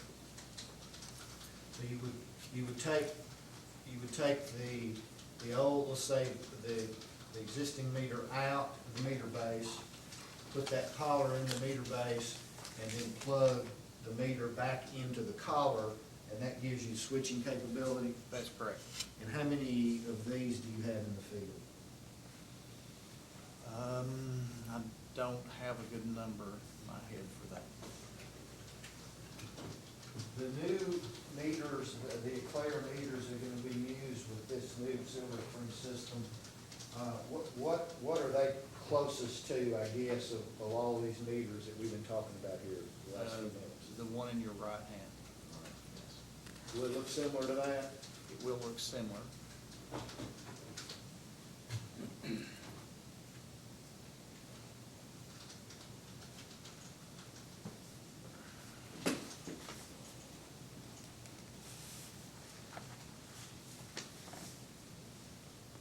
Why did Cumberland Valley not consider some sort of attempt to upgrade or retrofit, or whatever term you want to use, the existing system that it has, and go to something completely different? In talking to these AMI vendors, that's not really an option to do for a lot of them. A lot of that has to do with the security involved in their systems. we've asked questions like that. Well, can we use at least some of the meters that we already own that are compatible? And the answer most of the time is, well, one specific answer I recall was that would violate our security protocol on many levels. So there apparently is a security issue in doing that. In our case, as we mentioned, we have 10 to 11,000 of these mechanical meters. Mechanical meters, as far as I am aware, are no longer manufactured, at least in the United States. It is for that reason that some years ago we were migrating away from those, because if you don't make mechanical meters, Landis+Gyr has no incentive to produce the endpoint that you pointed out that's in that meter. So along the road in the last 2 or 3 years, when we became aware that this was eventually going away, those mechanical meters were on their way out already. Is this the, let me interrupt you, is this the endpoint that you're talking about that's retrofitted inside a mechanical meter? Yes. All right, and that has the circuit board, and that's the same, if you open the back of this meter up to have the circuit board in it, that's essentially what's in it, is that right? Yes. All right. Yes. So, to retrofit a system, depending on the system you pick, it's just not doable. Other reasons that it may not be feasible is that these devices, like you held in your hand, have a power requirement all their own. In other words, they have to have an energy source to operate. So some of these components cannot be used on some older meters for that purpose, for that reason, because the onboard power supply in the meter cannot furnish the amount of energy needed by a newer endpoint, let's say. So there are a variety of reasons that it's really not feasible. And if you would summarize for the commission why Cumberland Valley chose the Silver Spring RF platform system over the others that were contained in the evaluation matrix. So it was lowest cost, so there's that. But for the reasons already mentioned, it's meter agnostic. It provides the ability to select. In the United States, probably 4 meters, but globally up to 7. It's designed to be an IP communications network that is robust, that has a high throughput, that is expandable for growth, for other uses such as SCADA communications, distributed automation, things of that nature. It gives us the ability to reprogram meters over the air. A good example of that is the debt meter tariff. We do have a few members adopting that tariff and opting to put solar panels on their homes. And when we do that, so we have to go change the meter, most typically, because the meter that's there does not have the ability to accumulate kilowatt hours in 2 directions, delivered and received. So it's a meter change, and with Silver Springs Network, we can reprogram that meter over there, that particular meter, or perhaps groups of meters if a programming change was needed. It also allows remote firmware upgrades in all the meters that can be done all over the air. So if these things were a necessity, without that, you would have to actually go physically visit every meter, which would be expensive. All right. Look, let me just sort of ask you the ultimate question, if I can. What happens to Cumberland Valley's meter system meter reading system and overall, our system in the event that the commission were to deny this application? Where would that leave Cumberland Valley? It would leave Cumberland Valley in the position of having to maintain an obsolete system, either investing money in new equipment if used equipment could not be procured. And I guess in theory, whether or not we would be able to maintain offering prepay, for instance. One of the meters you held up with the switch is the one we use for our prepaid program. Has that been a success? It has been a success. I think Mr. Cheney can speak more to that, but it has been. We have between 800 and 900 prepaid accounts now out of 20,000 residential accounts we have, give or take. I think that is a great program for members that might be,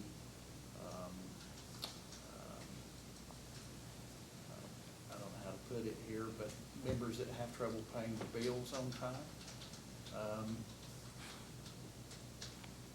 I think it's a great program for them. I think it saves them a lot of money. If they're not a prepay member and they don't pay bills on time, and if they wind up with late fees, there's 5%. If they have disconnect fees, reconnect fees, there's additional monies that they pay that doesn't buy them a kilowatt hour. So prepaid program allows them to not have to post a deposit because they're not going to be in arrears. It's just a good program, and I think that without that, without some kind of AMI system, we couldn't offer that. And the final question involves, again, going back to connects and reconnects and disconnects. Certainly for the 5,000 meters that Cumberland Valley currently has, it has a switch in it, that you've testified that can be done remotely, correct? Mm-hmm. For the balance of that, you need to say yes, that's a yes. Yes. Okay. The balance of the meters on Cumberland Valley system that do not have switches, I think we all know, but just for the record, tell the commission what Cumberland Valley and its personnel has to do in order to disconnect and reconnect a customer without a switch. So if we're talking about a disconnect for non-pay, sometimes the field employee is confronted with a member that is not happy. Well, first of all, before we even get there, what has to happen at the office? You have to roll a truck? Yes, yes. So the disconnect list would be furnished to the field people, and they would go perform the And how disconnect. many counties in Cumberland Valley service territory? 8, Okay, and thereabouts. How many offices does Cumberland Valley have? 2. And those are at Gray and Cumberland? At Gray, Kentucky, Knox County, yes. And near Cumberland, the city of Cumberland in Harlan County. And so, if you have to roll a truck to go if Cumberland Valley has to go roll a truck to disconnect a meter, how far do they, on an average, would they have to go? It could be quite a distance. I was in Cumberland recently and had a field visit to make at a member's premise. And took me an hour to get there from the Cumberland office, which was the district office for that account. So it could be quite a distance they travel. All right.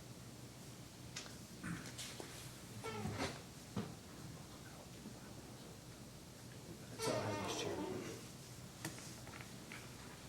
Mr. Bellamy, do you have questions? No, sir. Mr. Cicero? Just a couple more. So, what is the salvage value currently of these meters? suppose that depends on the buyer and how desperate they need them. But I don't have a solid number for you. Okay, that's all right. The reason why I'm asking is because I think it was mentioned that there are several utilities that are transitioning from this landis gear technology to newer technology, right? Yes. Which you indicated causes the salvage value to decline because the demand for these used meters is going down. I would think so, yes. So conversely, if you delayed your project by a year, there should be plenty of equipment available if you needed spares. Is that a fairly accurate statement? It could be, I don't know. Well, based on the prior answers, that would be a logical conclusion. Would you agree? Yes. Okay, so here's my issue, and here's what I'd like Cumberland Valley to do. And I know you're not the accountant, but I'm gonna talk about this now. Because, and I want to make this very clear, in the past, I've asked Cumberland Valley or made requests to Cumberland Valley for accounting type information, and I've not gotten the information back the way I want it. So I'm gonna be very clear in what I'm looking for here. I need a specific benefit analysis that talks about what is to be gained if Cumberland Valley puts the meters in now versus is delayed for a year. Because I'm looking at the depreciation book value right now versus a year from now, and what that is for ratepayers and what they're gonna have to bear in depreciating the same asset twice, basically concurrently, versus pushing it out for a year and saving those depreciation costs. And I want to know what it is that the ratepayers are going to gain by not delaying for a year. So verifiable, specific savings is what I'm looking for. And I know your accountant is in the room, so that there's just no question what I'm looking for. I'm looking for the verifiable savings Cumberland Valley is going to generate for their ratepayers by putting the system in now versus delaying 1 year. So we're all clear on what I'm looking for? Yes, sir. Because to me, that's the big issue here. I don't have anything else. Commissioner Matthews? If I may, I'd like the other side of that as well, the verifiable specific costs of delaying a year. Hard numbers, just the way those are. Yes, ma'am. I think if they give us the net benefit, we'll both be happy. Well, you said benefit, so I didn't know No, that I'm net looking was for in there. I'm looking for the net, yes, the net verifiable benefit, which is over and above the cost basis. So we'll both be happy. Anything further? I don't have anything else. I don't have anything other than to say this.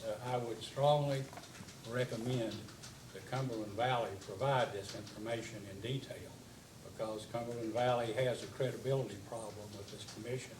And if you don't, then whatever the ramifications are on Cumberland Valley. Is there any further questions of this witness? If not, then you may step down. Let's go into recess until 11:15. Okay, we're now back on the record. Mr. Buckley, I assume you're calling the next witness. Yes, sir. Cumberland Valley calls its next witness, Mr. Brian Cheney.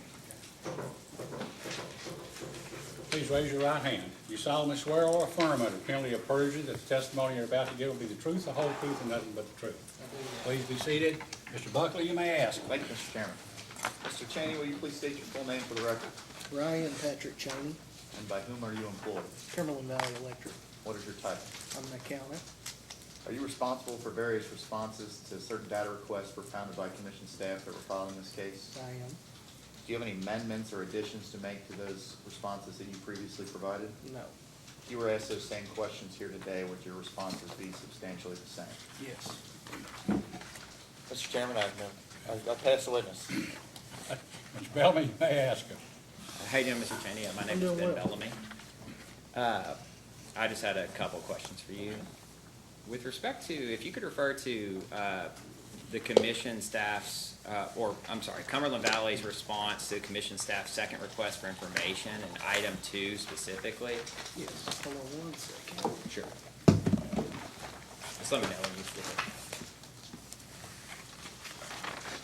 You said item 2?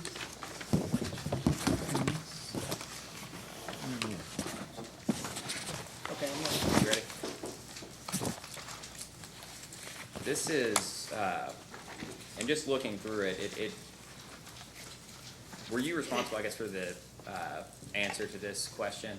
Yes, And you're essentially here discussing the cost benefits of switching from the Landis and Gray system to the Spring, or Silver Spring system, is that correct? that's correct.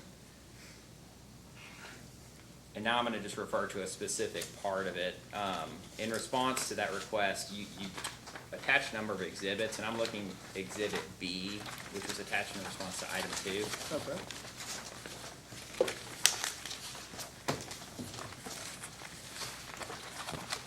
I'm there. So on page 2 of Exhibit B,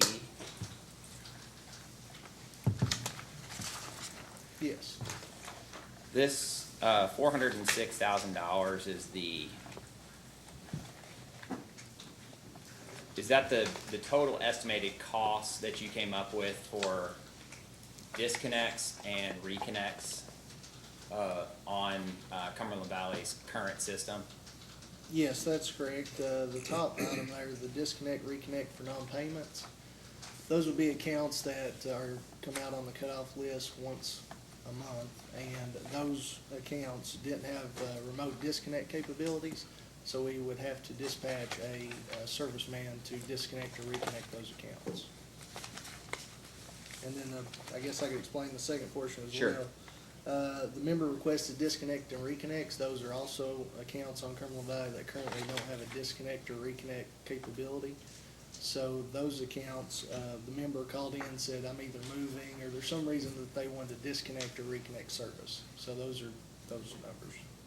So the top one is 2017 disconnects for non-payment. The bottom is request for disconnect and reconnect, an estimate based on 2 months of 2018, and combined, those would provide about the total number of disconnects, reconnects on your all system that had to be manually completed, correct? That's correct. And just to point out, the estimated 12 months, the reason we used that figure was we changed to a new service order system recently, and before then, we didn't have the granularity to provide accurate information with respect to that class.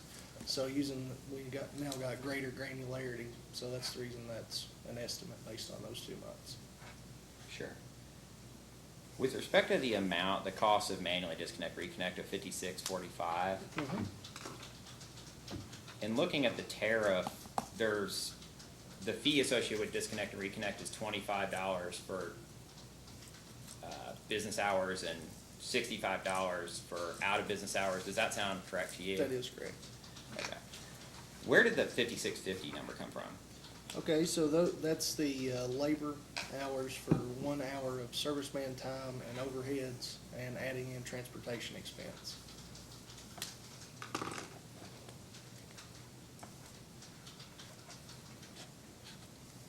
And 1 hour is essentially what you all estimate the time it would take to disconnect, reconnect. Yeah, we talked to the 9 servicemen and kind of polled their experience based on our service area, which, is kind of spread out like Mr. Abner alluded to earlier.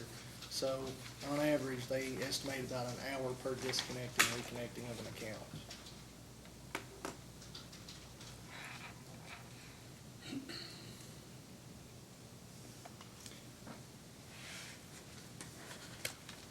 Kind of referring to another section in item 2 now. Sorry to jump around. That's fine. You indicated that, I think you indicated you're hopeful that implementation of advanced metering system would reduce bad debt. Does that sound accurate? That's accurate. How do you anticipate that implementation of the advanced metering system, the system that you're proposing to purchase here, would reduce bad debt? The Exhibit A of that same item kind of demonstrates the trajectory of our bad debt expense. We highlighted when the start of the prepaid metering program started. which we felt had a great impact on our reduced write-offs. Therefore, adding all these disconnect and reconnect switches, the capability of that across our residential class would help us disconnect those members that are unable to pay their bills quicker and more efficiently in the office. For example, our billing supervisor, she can bring up a screen with all the disconnect people on the disconnect list, and she can work in an hour what it would take 3 or 4 days for a serviceman to work. So we feel like that increased capability will make a quicker turnaround in disconnecting those accounts. So those people wouldn't be able to incur as much debt to the company essentially? That is correct.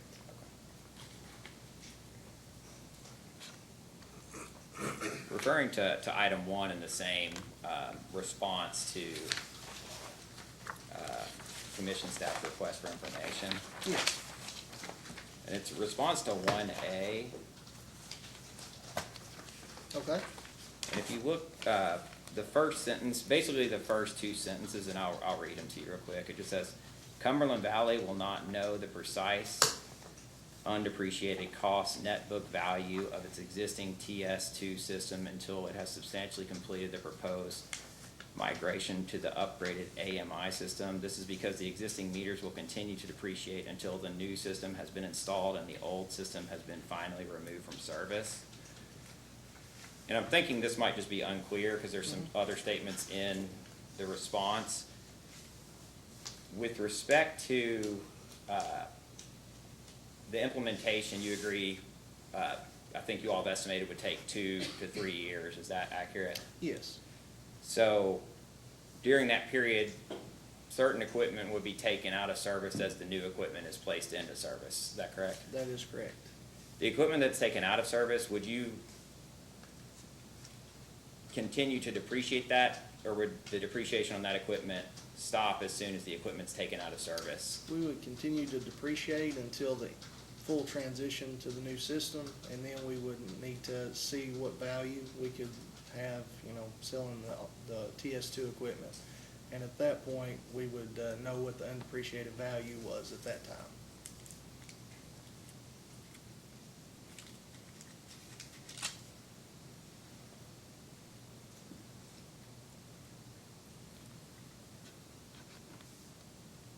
As you take the equipment out of service, would you log that in your regulated books in any way, or how would that be logged?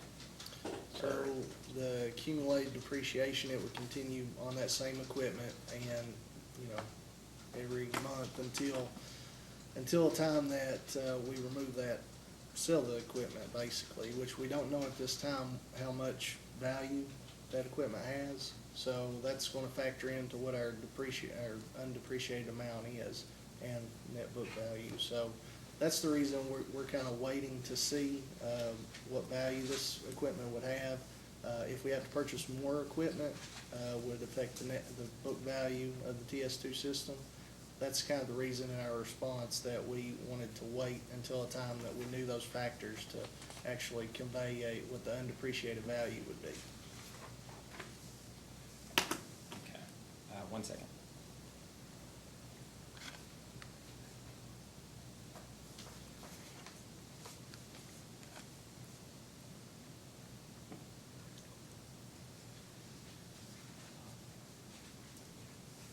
That's all the questions I had, thank you. Okay, thank you. Commissioner Cicero? So you're saying you do not have any idea what the salvage value of these are, and that's causing you to not know what the projected book value will be at the... That's one of 2 factors. One is, we don't know, like Mr. Abner spoke to earlier, we've had equipment failure, so we feel like during this implementation process, we'd most likely have to purchase additional TS2 equipment, and that would add to the book value of the TS2 equipment, which in turn affects the, net book value. So that, coupled with not knowing the salvage value, we couldn't reasonably estimate what the net book value at the end of this transition would be.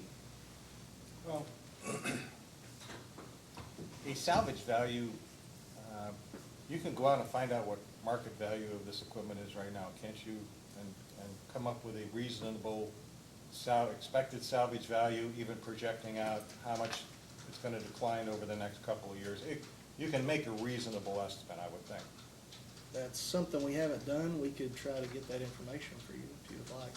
So that's the salvage value portion of it, and then by the same token, the market value or whatever that equipment is, couldn't you take a failure rate, multiply it times your number of meters you have and come up with, this is what we anticipate? If you're gonna go through a cost-benefit analysis for me, you're gonna have to go through this calculation anyway, so I'm Yes, just sir.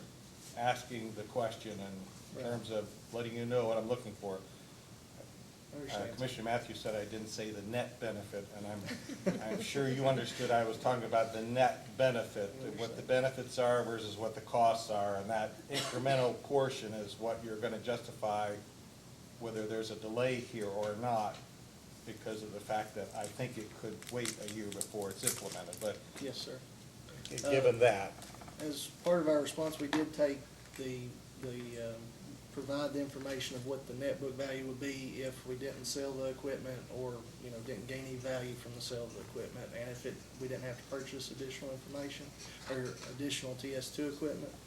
So that calculation's in here, but you're right, that is subject to change based on salvage. And in your calculations, I'm just looking for a reasonably verifiable benefit, okay?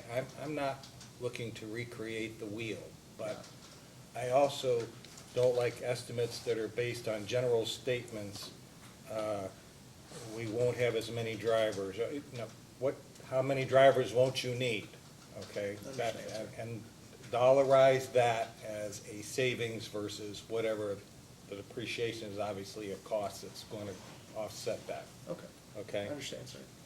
Then you made a comment about, or I'm not sure you made a comment. One of the issues is whether Cumberland Valley, which option they'll use, whether to immediately expense the undepreciated cost or amortize it over 7 years.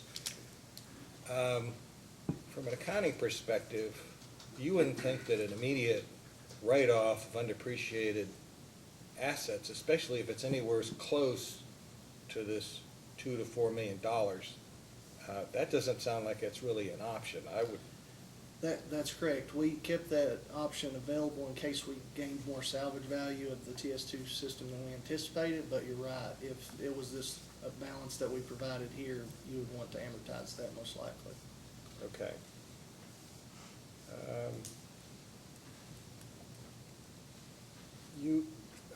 Someone indicated that you were looking to depreciate the AMI meters over a 12-year period, which is the same depreciation period that was approved for the Nolan Electric Cooperative.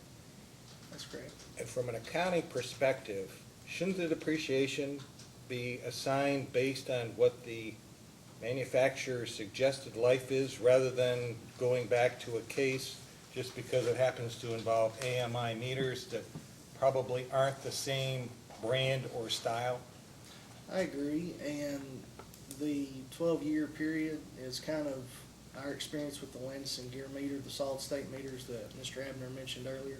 The useful life of those has not been what you would think the manufacturer sold the system as, I guess you would say.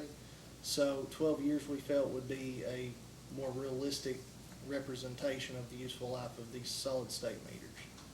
Okay, well, I think as one of our post-hearing data requests, we're requesting what the manufacturer says the useful life is, and then as the project goes forward, obviously, if Landis and Gear meters aren't gonna be supported, this project is gonna go forward at some point. I think we're coming down to timing, but Yes, sir. then how you go about depreciating it and useful life and who's going to be responsible for parts. I mean, those are questions that have to be answered, but Yes, I obviously recommend that whatever the depreciated life is, that it's based on some parameter that isn't based on some prior case that the commission had just because they happen to have AMI meters.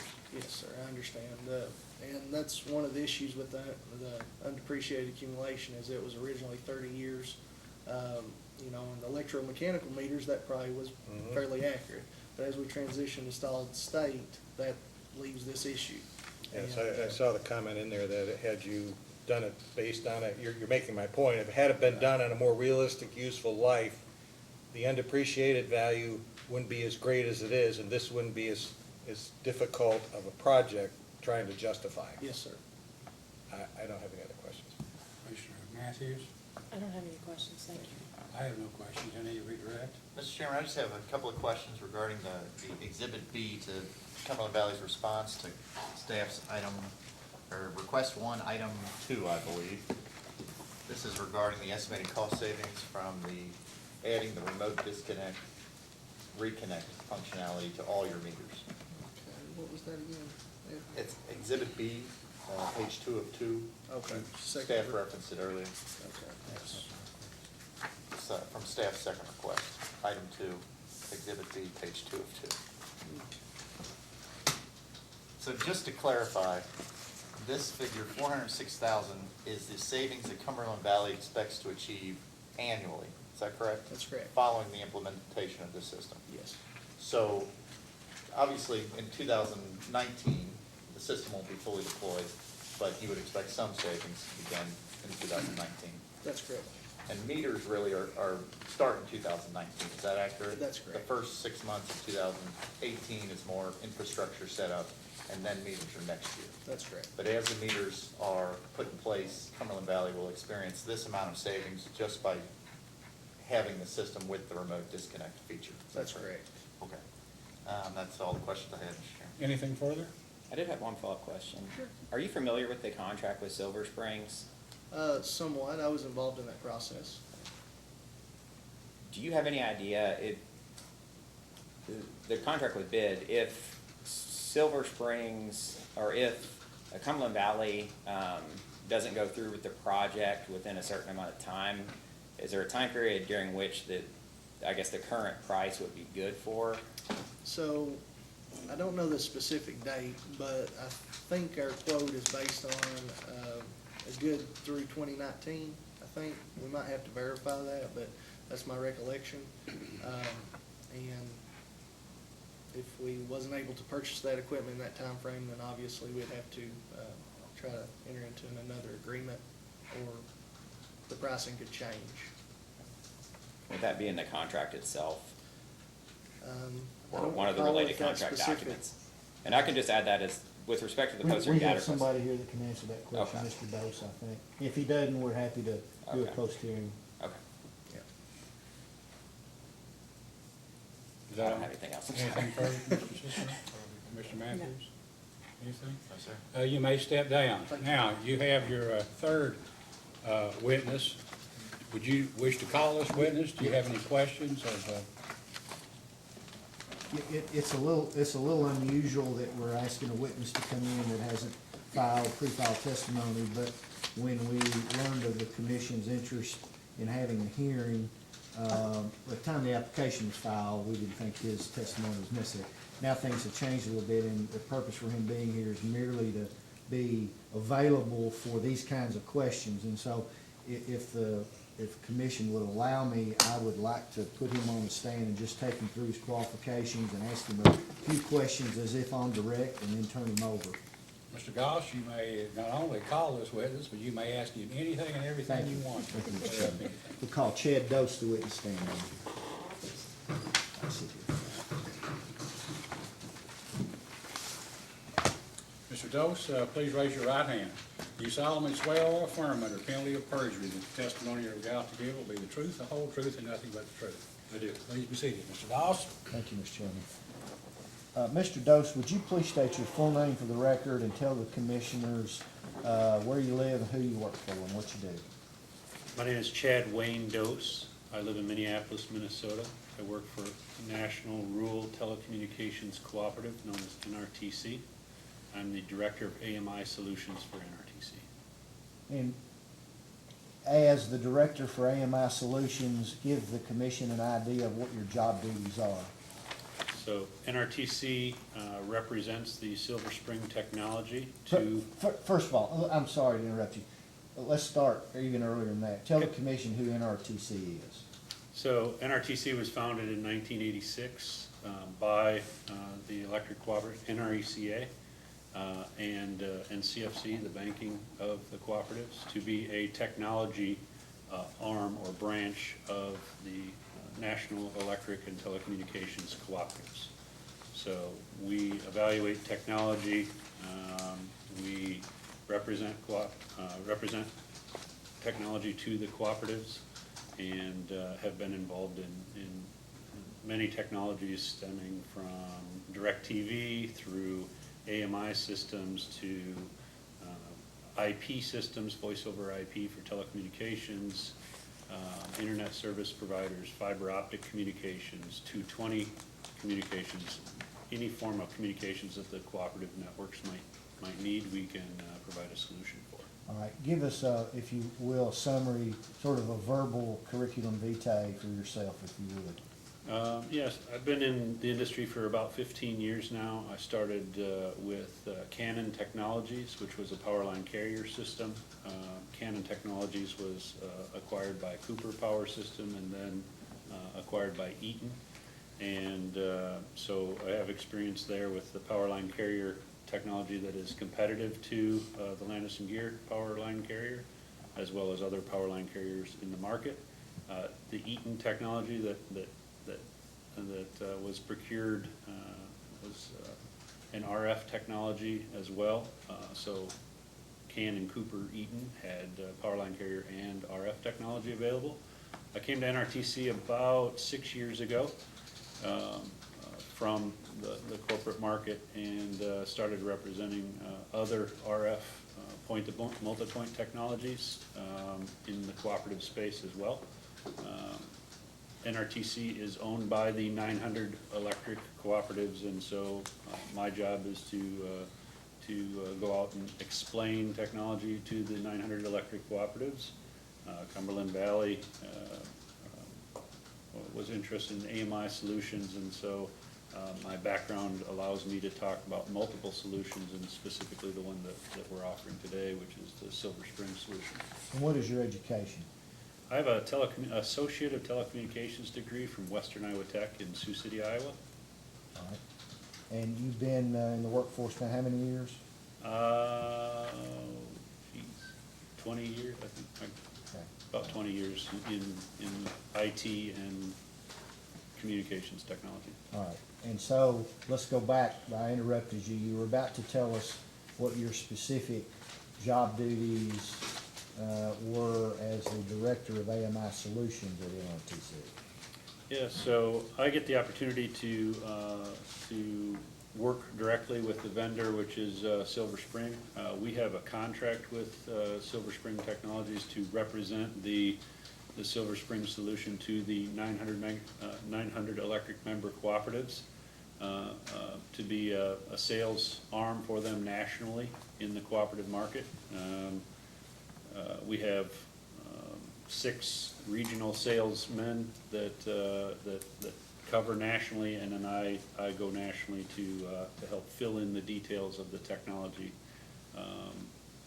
I'm responsible for RFP responses, quotes, proposals, gathering information for the propagation studies, pulling the package together, and then teaching Mr. Abner and other engineers and the cooperatives about the technology and the information they need to know when they're evaluating systems.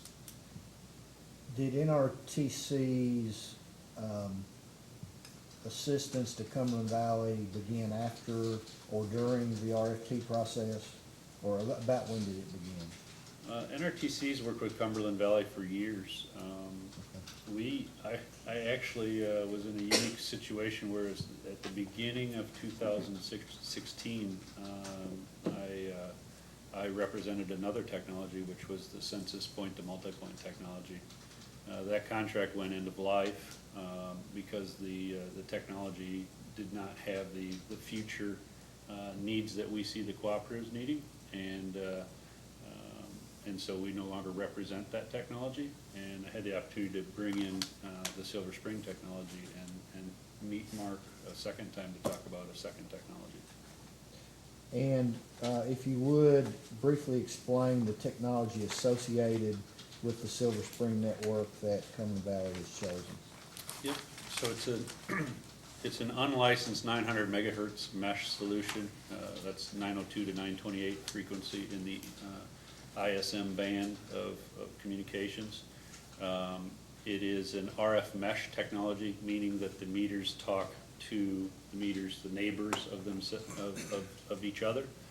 They talk to relay devices, which are that next hop out, if you will, and they all feed back to an access point, and that access point has the TCP/IP backhaul to get that data back to the head end system.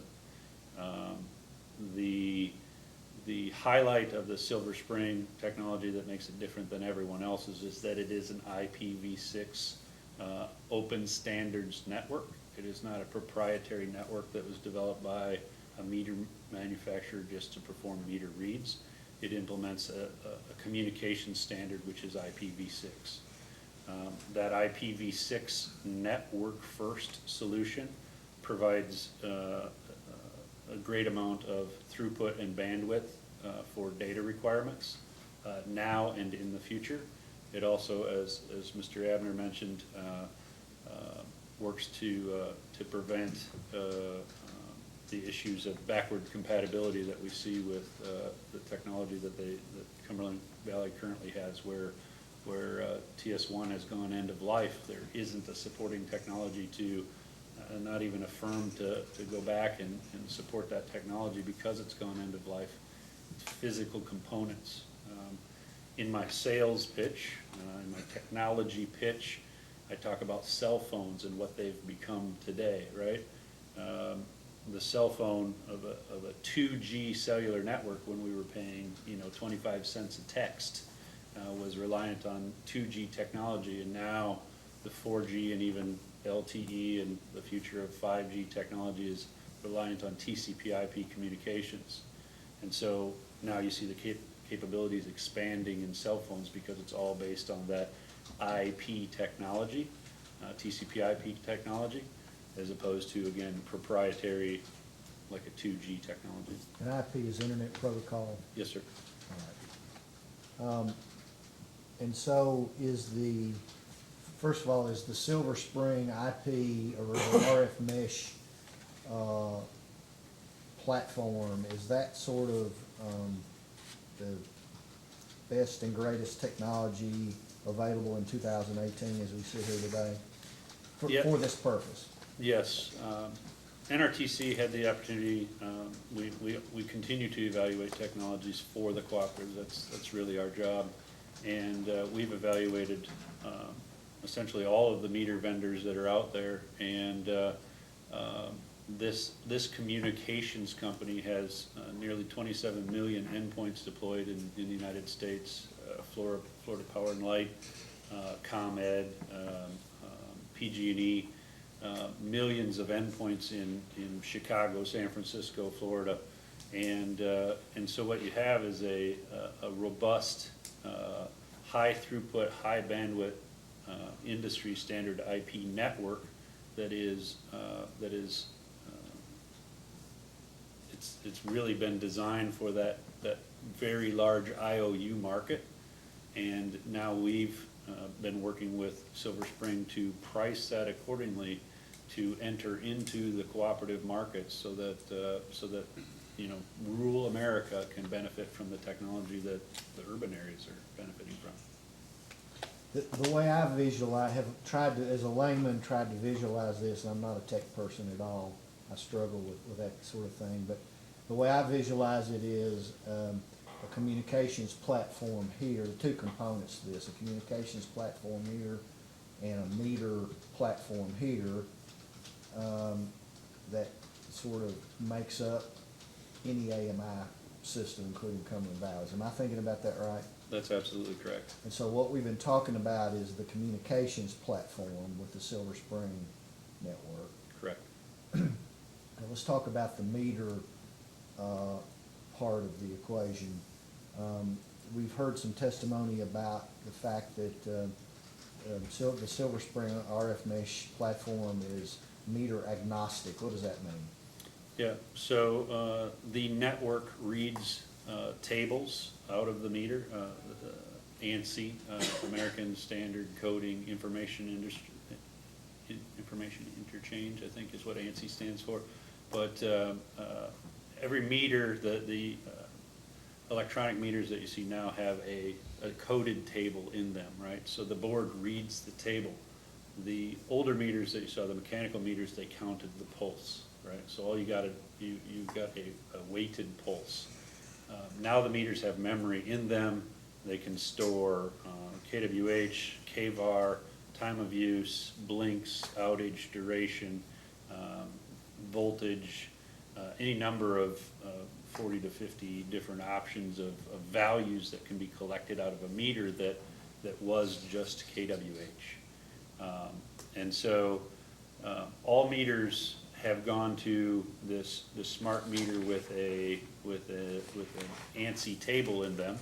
And so my NIC card, my network card, has the ability to interface to that ANSI table. As Mr. Abner pointed out, there are four main meter manufacturers in the United States that interface to the Silver Spring technology. That is Honeywell, Itron, Landis & Gyr, and Aclara. I think it's also important to note that Aclara was recently acquired by Hubbell. Honeywell recently acquired Elster Solutions, and Aclara recently acquired General Electric metering. So we see different companies buying, different metering technologies to position themselves in the market. And Landis & Gyr has been known for a long time to be on the market for a metering solution as well. So the agnostic part of the metering is that any meter that has a C12.19 table can have this meter, this NIC card integrated into the meter, and then that table can be read over the network and fed back to the head-end system. Cumberland Valley has chosen the Aclara meter, and I don't remember the model number or anything, I don't know that that's important, but speak to the virtues of that particular meter vis-a-vis the others that were available and that could speak, if you will, to the RF mesh platform. Yep. So, so the Aclara meter is the General Electric I210 plus C meter. It was, Aclara made that acquisition probably mid-2017, I think is the timeline that went through. It is it's an industry standard meter as far as memory and capability, but at the time that we bid this job, it was the primary meter that had the Gen 5 technology of the Silver Spring network in it. Some other things have occurred in the market in the last 6 to 8 months. Itron now has a Gen 5 technology available. And Honeywell now has a Gen 5 technology available. So these other metering companies keep advancing the interface to the Gen 5 Silver Spring network. So back to the GEI 210, industry leader in accuracy as far as metrology. It has KWH, kVAR, voltage, time, date, duration, blink counts, industry leading with the Gen 5 technology of the Silver Spring network.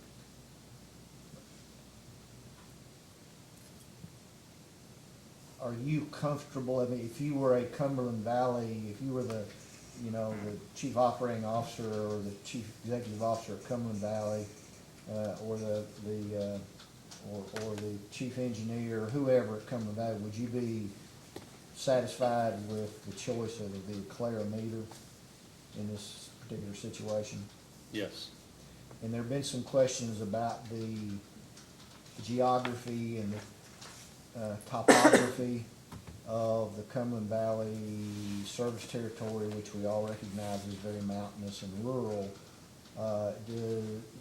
Does the combination of the RF mesh and the system, Silver Spring, and the Aclara meter fit nicely with those particular characteristics of this utility? Yes. So RF mesh, from a technology perspective, there's limitations to the 900 megahertz propagation, right? RF mesh could also be, 900 megahertz. When you think of 900 megahertz, you think of your home router, you think of a cell phone. Well, a cell phone is a licensed technology, so you get a little more power out of it, right?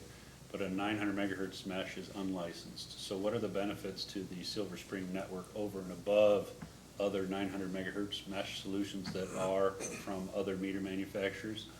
One is that the Gen 5 technology has an auto ratcheting capability to it. So out of the box, it comes with a 600 kilobit throughput, and that's similar to like an LTE cell phone, 600 kilobit. So speed and capacity for more than just the KWH data collection of the meter. But with that auto ratcheting technology, it can drop down the modulation of the meter to a 300 kilobit, or drop it down to 150, or drop it down to 75, based on your and I's ability to communicate to each other. Every time you drop down the modulation, you extend the range. So in the rural cooperative space, there could be solutions that would, the meters automatically adjust their modulation for the most appropriate communications. Other technologies in RF mesh solution do not have that auto ranging. If they have any capability to change, it is a manual point-to-point management, which generates a truck roll.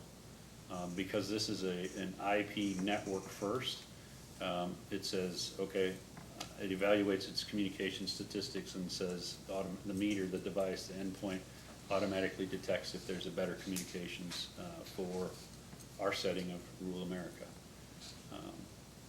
Then, as I mentioned or talked about RF networks and like my home router system, if there isn't enough 900 megahertz communications, a device like a repeater is used to extend that down the line to get miles and miles down to the end of the Cumberland Valley service territory. Were you active, did you actively assist in I guess in what we've heard is the propagation study or process that was initiated in order to make sure that the design of this system was capable of providing reliable service to the Cumberland Valley service territory? If not, that's fine, but tell us what you know about it. Yeah, I was not actively involved in it. Our contract with Silver Spring started in March of 2017. We, at that time, Silver Spring ran the propagation studies to evaluate, the amount of equipment that would be needed to cover the service territory. Since that time, and this dates to February of 2018, NRTC has field engineers and RF engineers who have now taken that responsibility from Silver Spring, and we do those propagations for cooperatives. As a member-owned cooperative, it's part of our method of doing business to be able to evaluate the technology for the cooperatives, communicate to Silver Spring on their standards, what the technology will need. So that's changed in the last few months. The original study that's under evaluation here was completed by Silver Spring. Do you know if you or anybody in RTC went back and reviewed the propagation study that Silver Spring performed to determine whether in NRTC's opinion it was a reliable, valid study that was acceptable? Yes. And what was the result of that? We feel that the number, the quantity of devices are sufficient to cover the network at Cumberland Valley. All right. Were you active in the contracting process between Cumberland Valley and Silver Spring? Yes. So let me see if, let me ask you this question, because I'm a little confused about it. Is there a contract between Cumberland Valley, who's the contract between Cumberland Valley and NRTC? Yes. I see. Explain why that's the case so the commissioners can understand. Yep, so, again, we're a technology cooperative owned by the cooperatives. My job is as much as a sales role as a consultant on technology. If Cumberland Valley so chooses to buy another AMI solution, I would love the opportunity to talk with them about AMI backhaul or RF communications to those other collector devices. That's my business is in communications. And so we have the national cooperative contract, so there's 900 electric cooperatives in the nation. Prior to our contracting with Silver Spring, there were 2 other vendors that attempted to enter into the cooperative space. I'm only aware of 3 sales in 5 years for those technologies. NRTC, with the contract that we have now, I've been to over 70 cooperatives in the last year. Cumberland Valley is a contract that we hope to enter into. I have signatures being signed on Powder River Electric Cooperative in Wyoming, Fergus Electric Cooperative in Montana. I have a verbal on a cooperative in Texas, and I have about 6 or 8 other opportunities that are very active this year in introducing this technology into the cooperative space. So again, the contract is with NRTC, and then we have, it's ultimately a flipped contract that is with the Silver Spring Technology and NRTC. And so the contracts that NRTC has with Powder River and these others you just mentioned is for the identical technology that Cumberland Valley intends to deploy? Yes. If I would add a couple other benefits that we see that NRTC adds to this is that we have a staff now of project engineers and field engineers that aid in deployment as cooperative employees, aid in deployment nationally to these deployments. Project managers, RF engineers, GIS managers for quadrant and location and mapping, and so our staff that's built up to about 6 or 8 people now is we promote that as additional employees to the cooperative to aid in this AMI solution that we have been doing for years as additional employees to the Will Cumberland Valley cooperatives. be able to avail itself of those folks when this deployment begins? Yes. What do those folks do just at a high level? I mean, are they boots on the ground, or do they just try to do it remotely, or how does that work? No, we do the project management and training, so all the orders go through NRTC. And an interesting part about this network-first solution is that it's not just an AMI system from, as we spoke, Landis and Gear, right? Now we have Silver Spring Networks, and we have, Aclara metering, right? This particular contract is written with Silver Spring and Aclara meters, but other contracts that I'm working with could be any one of the 5 different contracts with meter vendors and the network solution, right? So I have to manage the orders, the timelines, the lead times of delivery. So we have project management, we have lead times and deliveries, we have training on the head end, the software, the integrations. They mentioned their back office systems of NISC, their OMS system, outage management system, integrates to the system to provide automatic outage reporting to their OMS systems. So we help through all of that process of setup, configuration, training, and ordering as employees of the cooperative. That's part of the contract that Cumberland Valley signed, part of the cost. Yes. And so there's been a lot of discussion here today about the contract, and what you're saying is the contract is between Cumberland Valley and RTC, and is that a contract that, there's any reason from a confidentiality standpoint that contract cannot be provided, certainly be provided to the commission, even whether it's confidential, but for purposes of the public? I mean, is that a confidential document, is what I'm trying to ask? Yeah, we would like to hold the pricing of the, I think it's been shared that the overall pricing is made public for the entire system. But we'd like to hold the pricing of the individual components and the parts and pieces, whether it be project management or, in this case, the network solution or the metering solution, or Okay. the individual parts and pieces are kind of important to. But the overall terms and conditions of the contract, there's nothing confidential about those? I don't believe so. All right. And so there was a question, or two or three questions about that contract. And one of the questions involved, Cumberland Valley's has agreed to pay X dollars for this system installed. And the question arose as well, what if the propagation study and the design was incorrect, and rather than buying, 20 whatever, I don't even know what to say, 20X, the co-ops, there actually has to be 22X of whatever that is put in the field. So there's a cost in addition to the bottom line cost in the contract. You remember that, were you here when that line of questioning was being asked? Yes. So can you address, if that were to occur, can you address what's supposed to happen and who's supposed to be responsible for it? So, in this contract, and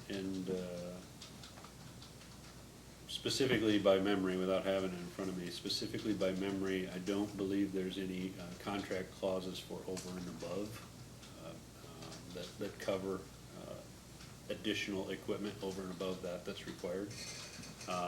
We believe we have it set pretty tight. We believe we're pretty accurate. However, I do know that NRTC can do an amendment to that contract if it's required and if it's agreed upon. So, So I what- have worked that deal with other cooperatives, and I share that I'm in a really interesting business perspective, right? Because I'm a cooperative, a not-for-profit business unit. I can, benefit the cooperatives by making sure that nationally you know other things to look for.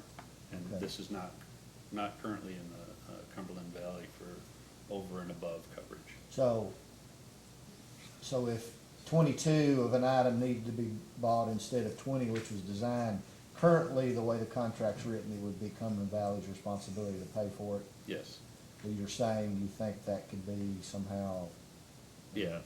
re, Amendments can be added if that's a requirement. Really, there are, the history of the systems installed and our experience with the systems is that they don't require. This is a system that is overbuilt with bandwidth and throughput. And so our experience with the cooperatives that have this installed is that they've used significantly less numbers. Again, we feel very confident in the number. But I have written contracts accordingly. all right. Then there was another line of questions that was asked about the useful life, the manufacturer's useful life, if I'm saying that correctly, of the Aclara meter at issue in this case. Can you speak to that? So, based on my industry experience, I have not seen a manufacturer document a 20-year useful life of a meter. It's always spoken to the design of a meter, right? And that's across, I've had experience working with Landis and Gear meters with Canon Technologies power line carrier for years.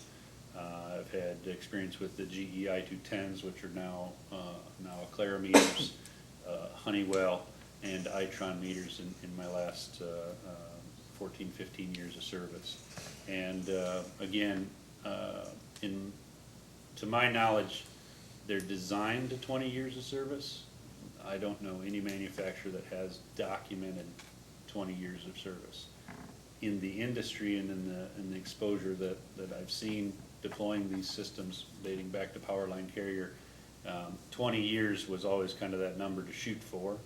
And And as we've seen in the last 15 years, the industry is now depreciating those at about a 15-year rate. So I don't know that we'll find that documentation. Okay, that's what I was gonna, I think Vice Chairman Cicero maybe, and I don't wanna put words in his mouth, but he was looking for a spec sheet, and maybe we're all looking for a spec sheet of some kind for this particular Eclair meter that says manufacturer's estimated useful life is X, and you don't think, we're gonna find that?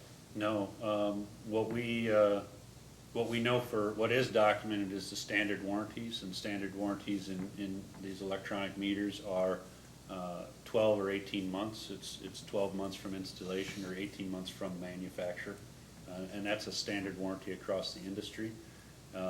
However, one meter manufacturer has a standard warranty of 3 years. They try to set themselves aside, set themselves apart by having a 3-year warranty.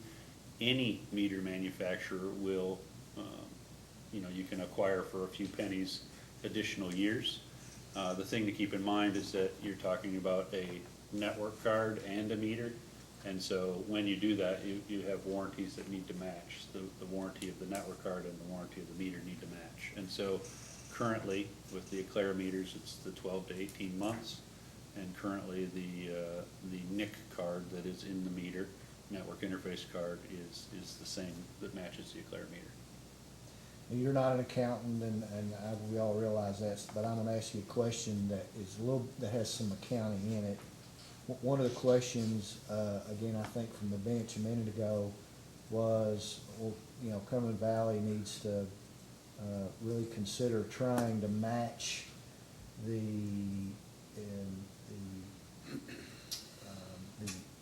stated or the anticipated useful life of the meter with the depreciation schedule or the depreciation term of years that the new meters would be set up for.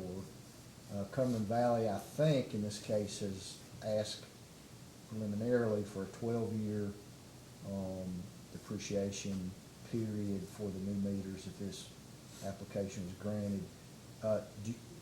If in fact, I'm not going to ask you from an accounting standpoint, but if one were trying to match those two numbers up, would a 12-year depreciation schedule seem reasonable to you? That's what I'm seeing, 12 years, 12 to 15 years is what I'm seeing nationally. 12 to 15, okay. That's all I had, Mr. Chairman. Thank you. Mr. Bell, any questions? I just had a couple questions. I just wanted to make sure, there was some discussion earlier with Mr. Abner regarding the setup of the system, and he indicated there's the meters, the relays, the access point, and the access point then accesses the networking software provided by us. The networking software, is that generally the structure of the system at issue here, as far as you understand it? And I can repeat that. Yeah, it is. The head-end solution is a hosted solution, right? So it's a cloud-based solution. The access point has VPN connectivity from the private and optional public networks of IP address device to the access point, and then it's RF mesh from the access point to relays and meters. And building on what you just been asked about regarding the useful life of the physical components, the meters you said 12 to 15 years, would the relays and the access points, would they have a similar useful life, or do they have a lot longer or shorter?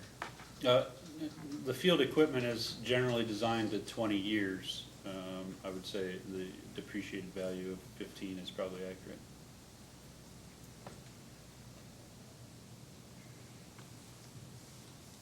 You mentioned, actually, let's scratch that. With respect to the software, the Silver Spring software, is there any guarantee in the contract with Silver Spring or any warranty with respect to the number of years that the software interface will be available? Or supported, I guess?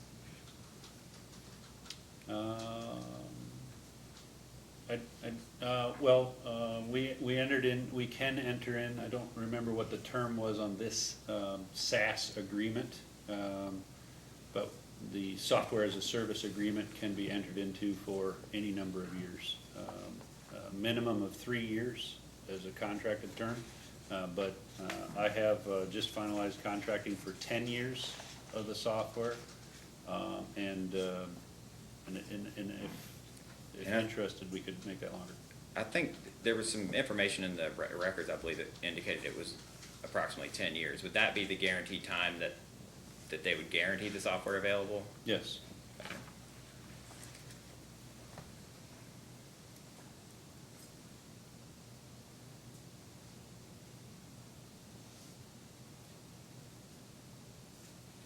With previous generations, how long has the software been available? If you wanted to extend the contract out in 10 years, obviously, if they've still got the meters. Yeah.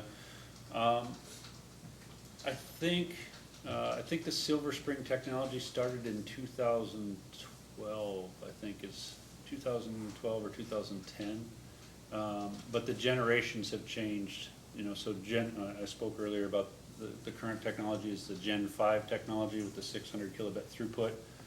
Gen 4 technology is only 300 kilobit throughput with no auto ratcheting functionality. Gen 3 is 150 kilobit with no auto ratcheting functionality. So again, because it's IPv6, backwards compatibility has evolved with speed and throughput, right? The plan is that we stay with the industry standard open standards network into the future. There's some discussion about meters being agnostic, meaning the different branded meters can connect to the Silver Spring system. Is there any, I guess, similar agnosticism with respect to the meters, meaning the meters here that are currently connecting with the Silver Spring system? Are there other networking packages available that those meters would be able to connect to in the event that the Silver Spring software became unavailable?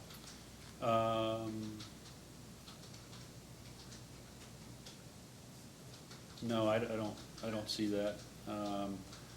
The network itself supports the IPv6 over 900 megahertz, but it also supports the 2.4 gigahertz communications, which would be a Zigbee protocol for communication to other devices.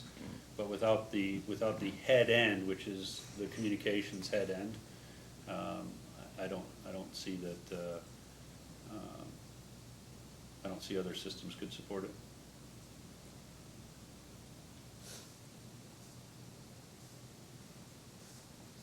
So this allows you to use separate meters, which you wouldn't have been able to use with some of the, I guess, historical systems where you had to use the same networking system and same meter, but not necessarily to go to a separate networking system.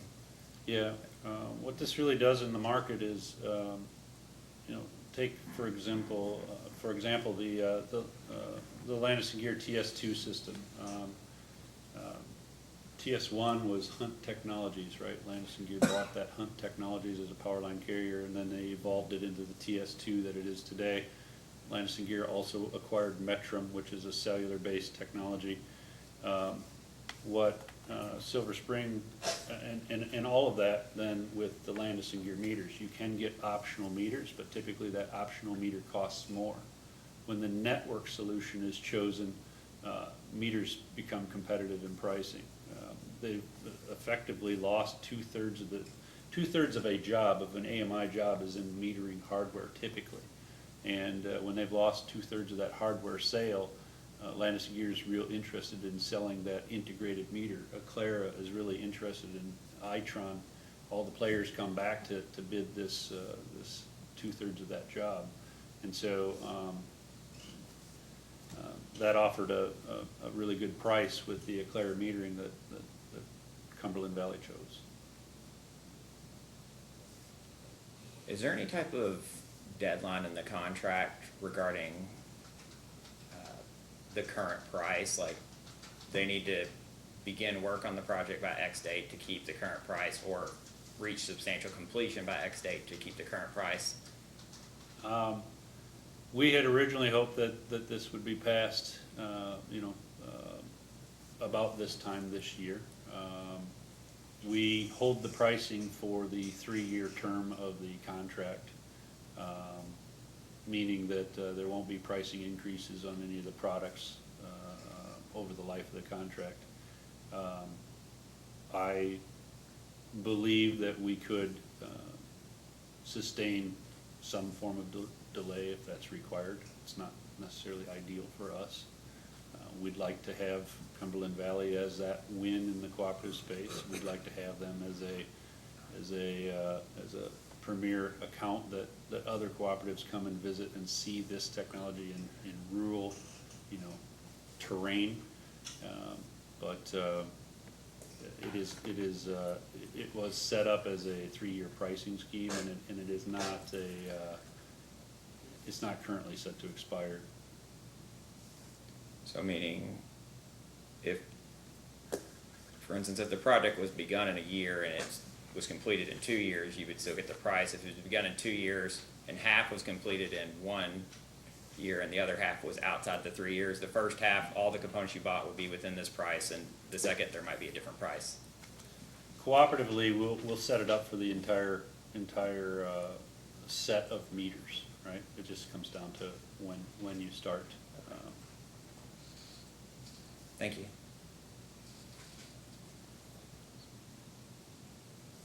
I don't have any other questions, thank you. Commissioner Cicero? You indicated that Silver Springs is an open network platform, correct? Yes, sir? So does that subject it to cyber security threats because of its open platform? From a 900 megahertz perspective and an unlicensed interference perspective, the technology has 83 channels of communications, right? So there can be baby monitors or Wi-Fi providers that are using 900 megahertz that would block the signal, and we'd blacklist those channels and communicate on other channels. From an IPv6 network security and network routing protocol, we believe it's one of the strongest securities that's available on 900 megahertz solutions today. And that's all because it's IPv6 based. Every device has a MAC address in it, just like every one of your cell phones has a MAC address in it, right? The security over that private network to Verizon or Sprint or whatever is what allows you access to the internet. But these devices are not it's not a web browser. It's a KWH collection point, and every MAC address is given a birth certificate at the factory, and that's part of our security. I think Mark mentioned that earlier. We don't do retrofits. The meter has to be a newly integrated meter from the manufacturer, and that MAC address never sees the outside world. So it's internal to the systems and to the head end. And so, certainly someone with 900 megahertz capability could listen for MAC addresses, but they can only interfere with the one device they're communicating or the one link to the other device that they're trying to communicate to. They cannot interfere with the entire network mesh because each link is managed. So I guess my question is it any better or any worse than any other network as far as cybersecurity because of its open platform? I think that this IPv6 network is better for the metering technology and for the communications because of the IPv6 standard, because of the security that we can pass through routing protocols. There is no other AMI technology that takes IPv6 from the head end all the way to the meter. They may take IPv6 from a meter or from a collector to a device, but not all the way through. And so I believe that this is the most secure AMI network because of these standards. If you had to pick a meter brand, you said that it works with 4 in the U.S. or 5 in the U.S., 7 internationally. Would you have selected the meter that Cumberland Valley did as the best alternative? So my experience in the cooperative market nationally is that, that meter selection really comes down to meter shop and meter shop experiences with different devices. Aclara has the largest foundation of Silver Spring meters deployed, somewhere north of 16 million of the 27 million meters. Landis and Gear and Itron are probably the smaller of the two meters deployed, and Honeywell is the other major manufacturer in order of rank, right? But it really comes down to meter shop and meter preference, because, for instance, on the 2S residential meter, of the 4 meter manufacturers, one of them has a motor-controlled operated disconnect, okay? And all 3 others have a solenoid-operated disconnect, a magnetic latch. You might ask, well, why is that important? Well, duty cycle and functionality set those 2 companies apart for whatever reason they determined to market them as, right? But they all perform the same general function. Other meters have, meters have different amounts of memory in them, and because Aclara is the largest quantity available, it's probably the suggestion now. There's always changes in the market, and who offers the best meter at the best price. And I do feel that Cumberland Valley got a substantial cost benefit of Aclara meters with the Silver Spring network over even comparing what they're paying for meters today for that 2S RD with a TS2 module in it. So I do think they've made a good decision. So you would say that they made the best choice? Yes. Okay. I want to go back to council's question on and I'm happy that you brought it up in terms of what equipment, who's responsible for what, and I think you indicated that an amendment is possible, and I would like to say that I'd like Cumberland Valley to pursue that amendment to the contract to make sure that it's specified who's gonna take care of what. I'm certain after hearing it, you would have pursued it anyways, but I'm just saying I would like to see that happen since you've offered it. You indicated that you see between 15 to 20 years as a useful life. There was some discussion on that. Cumberland Valley's asked for 12. And you said in your experience you've never seen a manufacturer actually publish what the useful life is. Has anyone gone back to the manufacturer and asked the question from I'm a prospective customer, give me your estimation of what the useful life of these meters are? Well, I understand that manufacturers don't like to put things out in print because then it holds them accountable. Lots of times there's conversations that occur in the process of negotiation where someone will say, yeah, but I need to know how long I can expect these to last, and then there's an answer to that. And so while it's not general information, it still could be part of the discussion in terms of a sales process. So has anyone had that conversation, do we know, in Cumberland Valley and Aclara?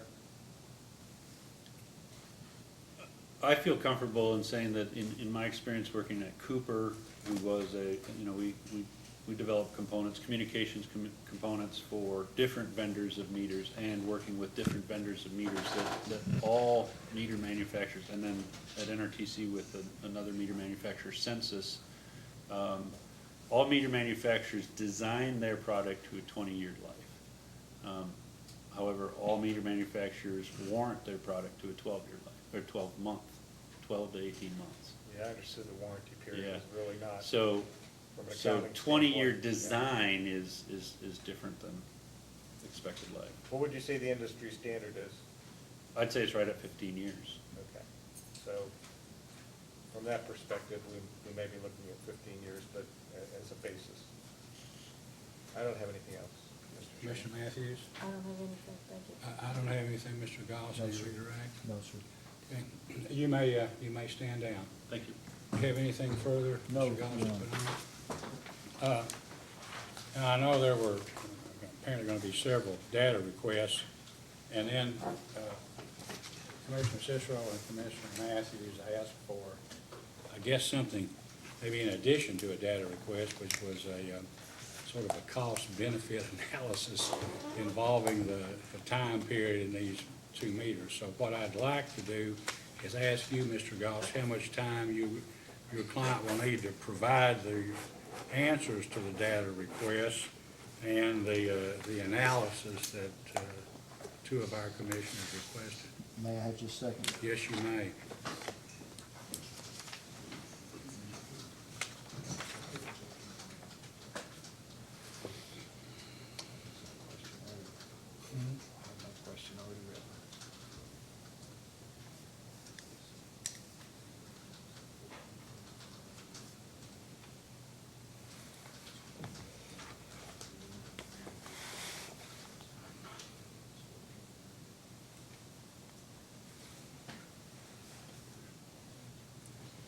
You can write your question today.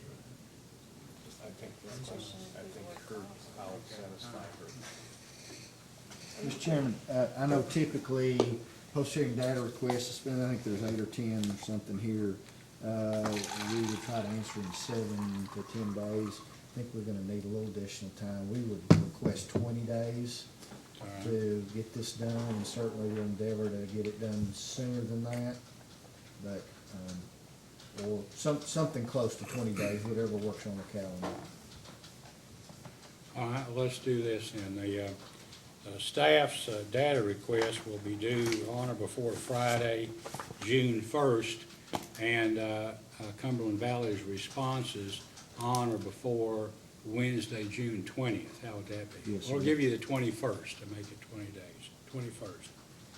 We'll have an order out in 30 minutes.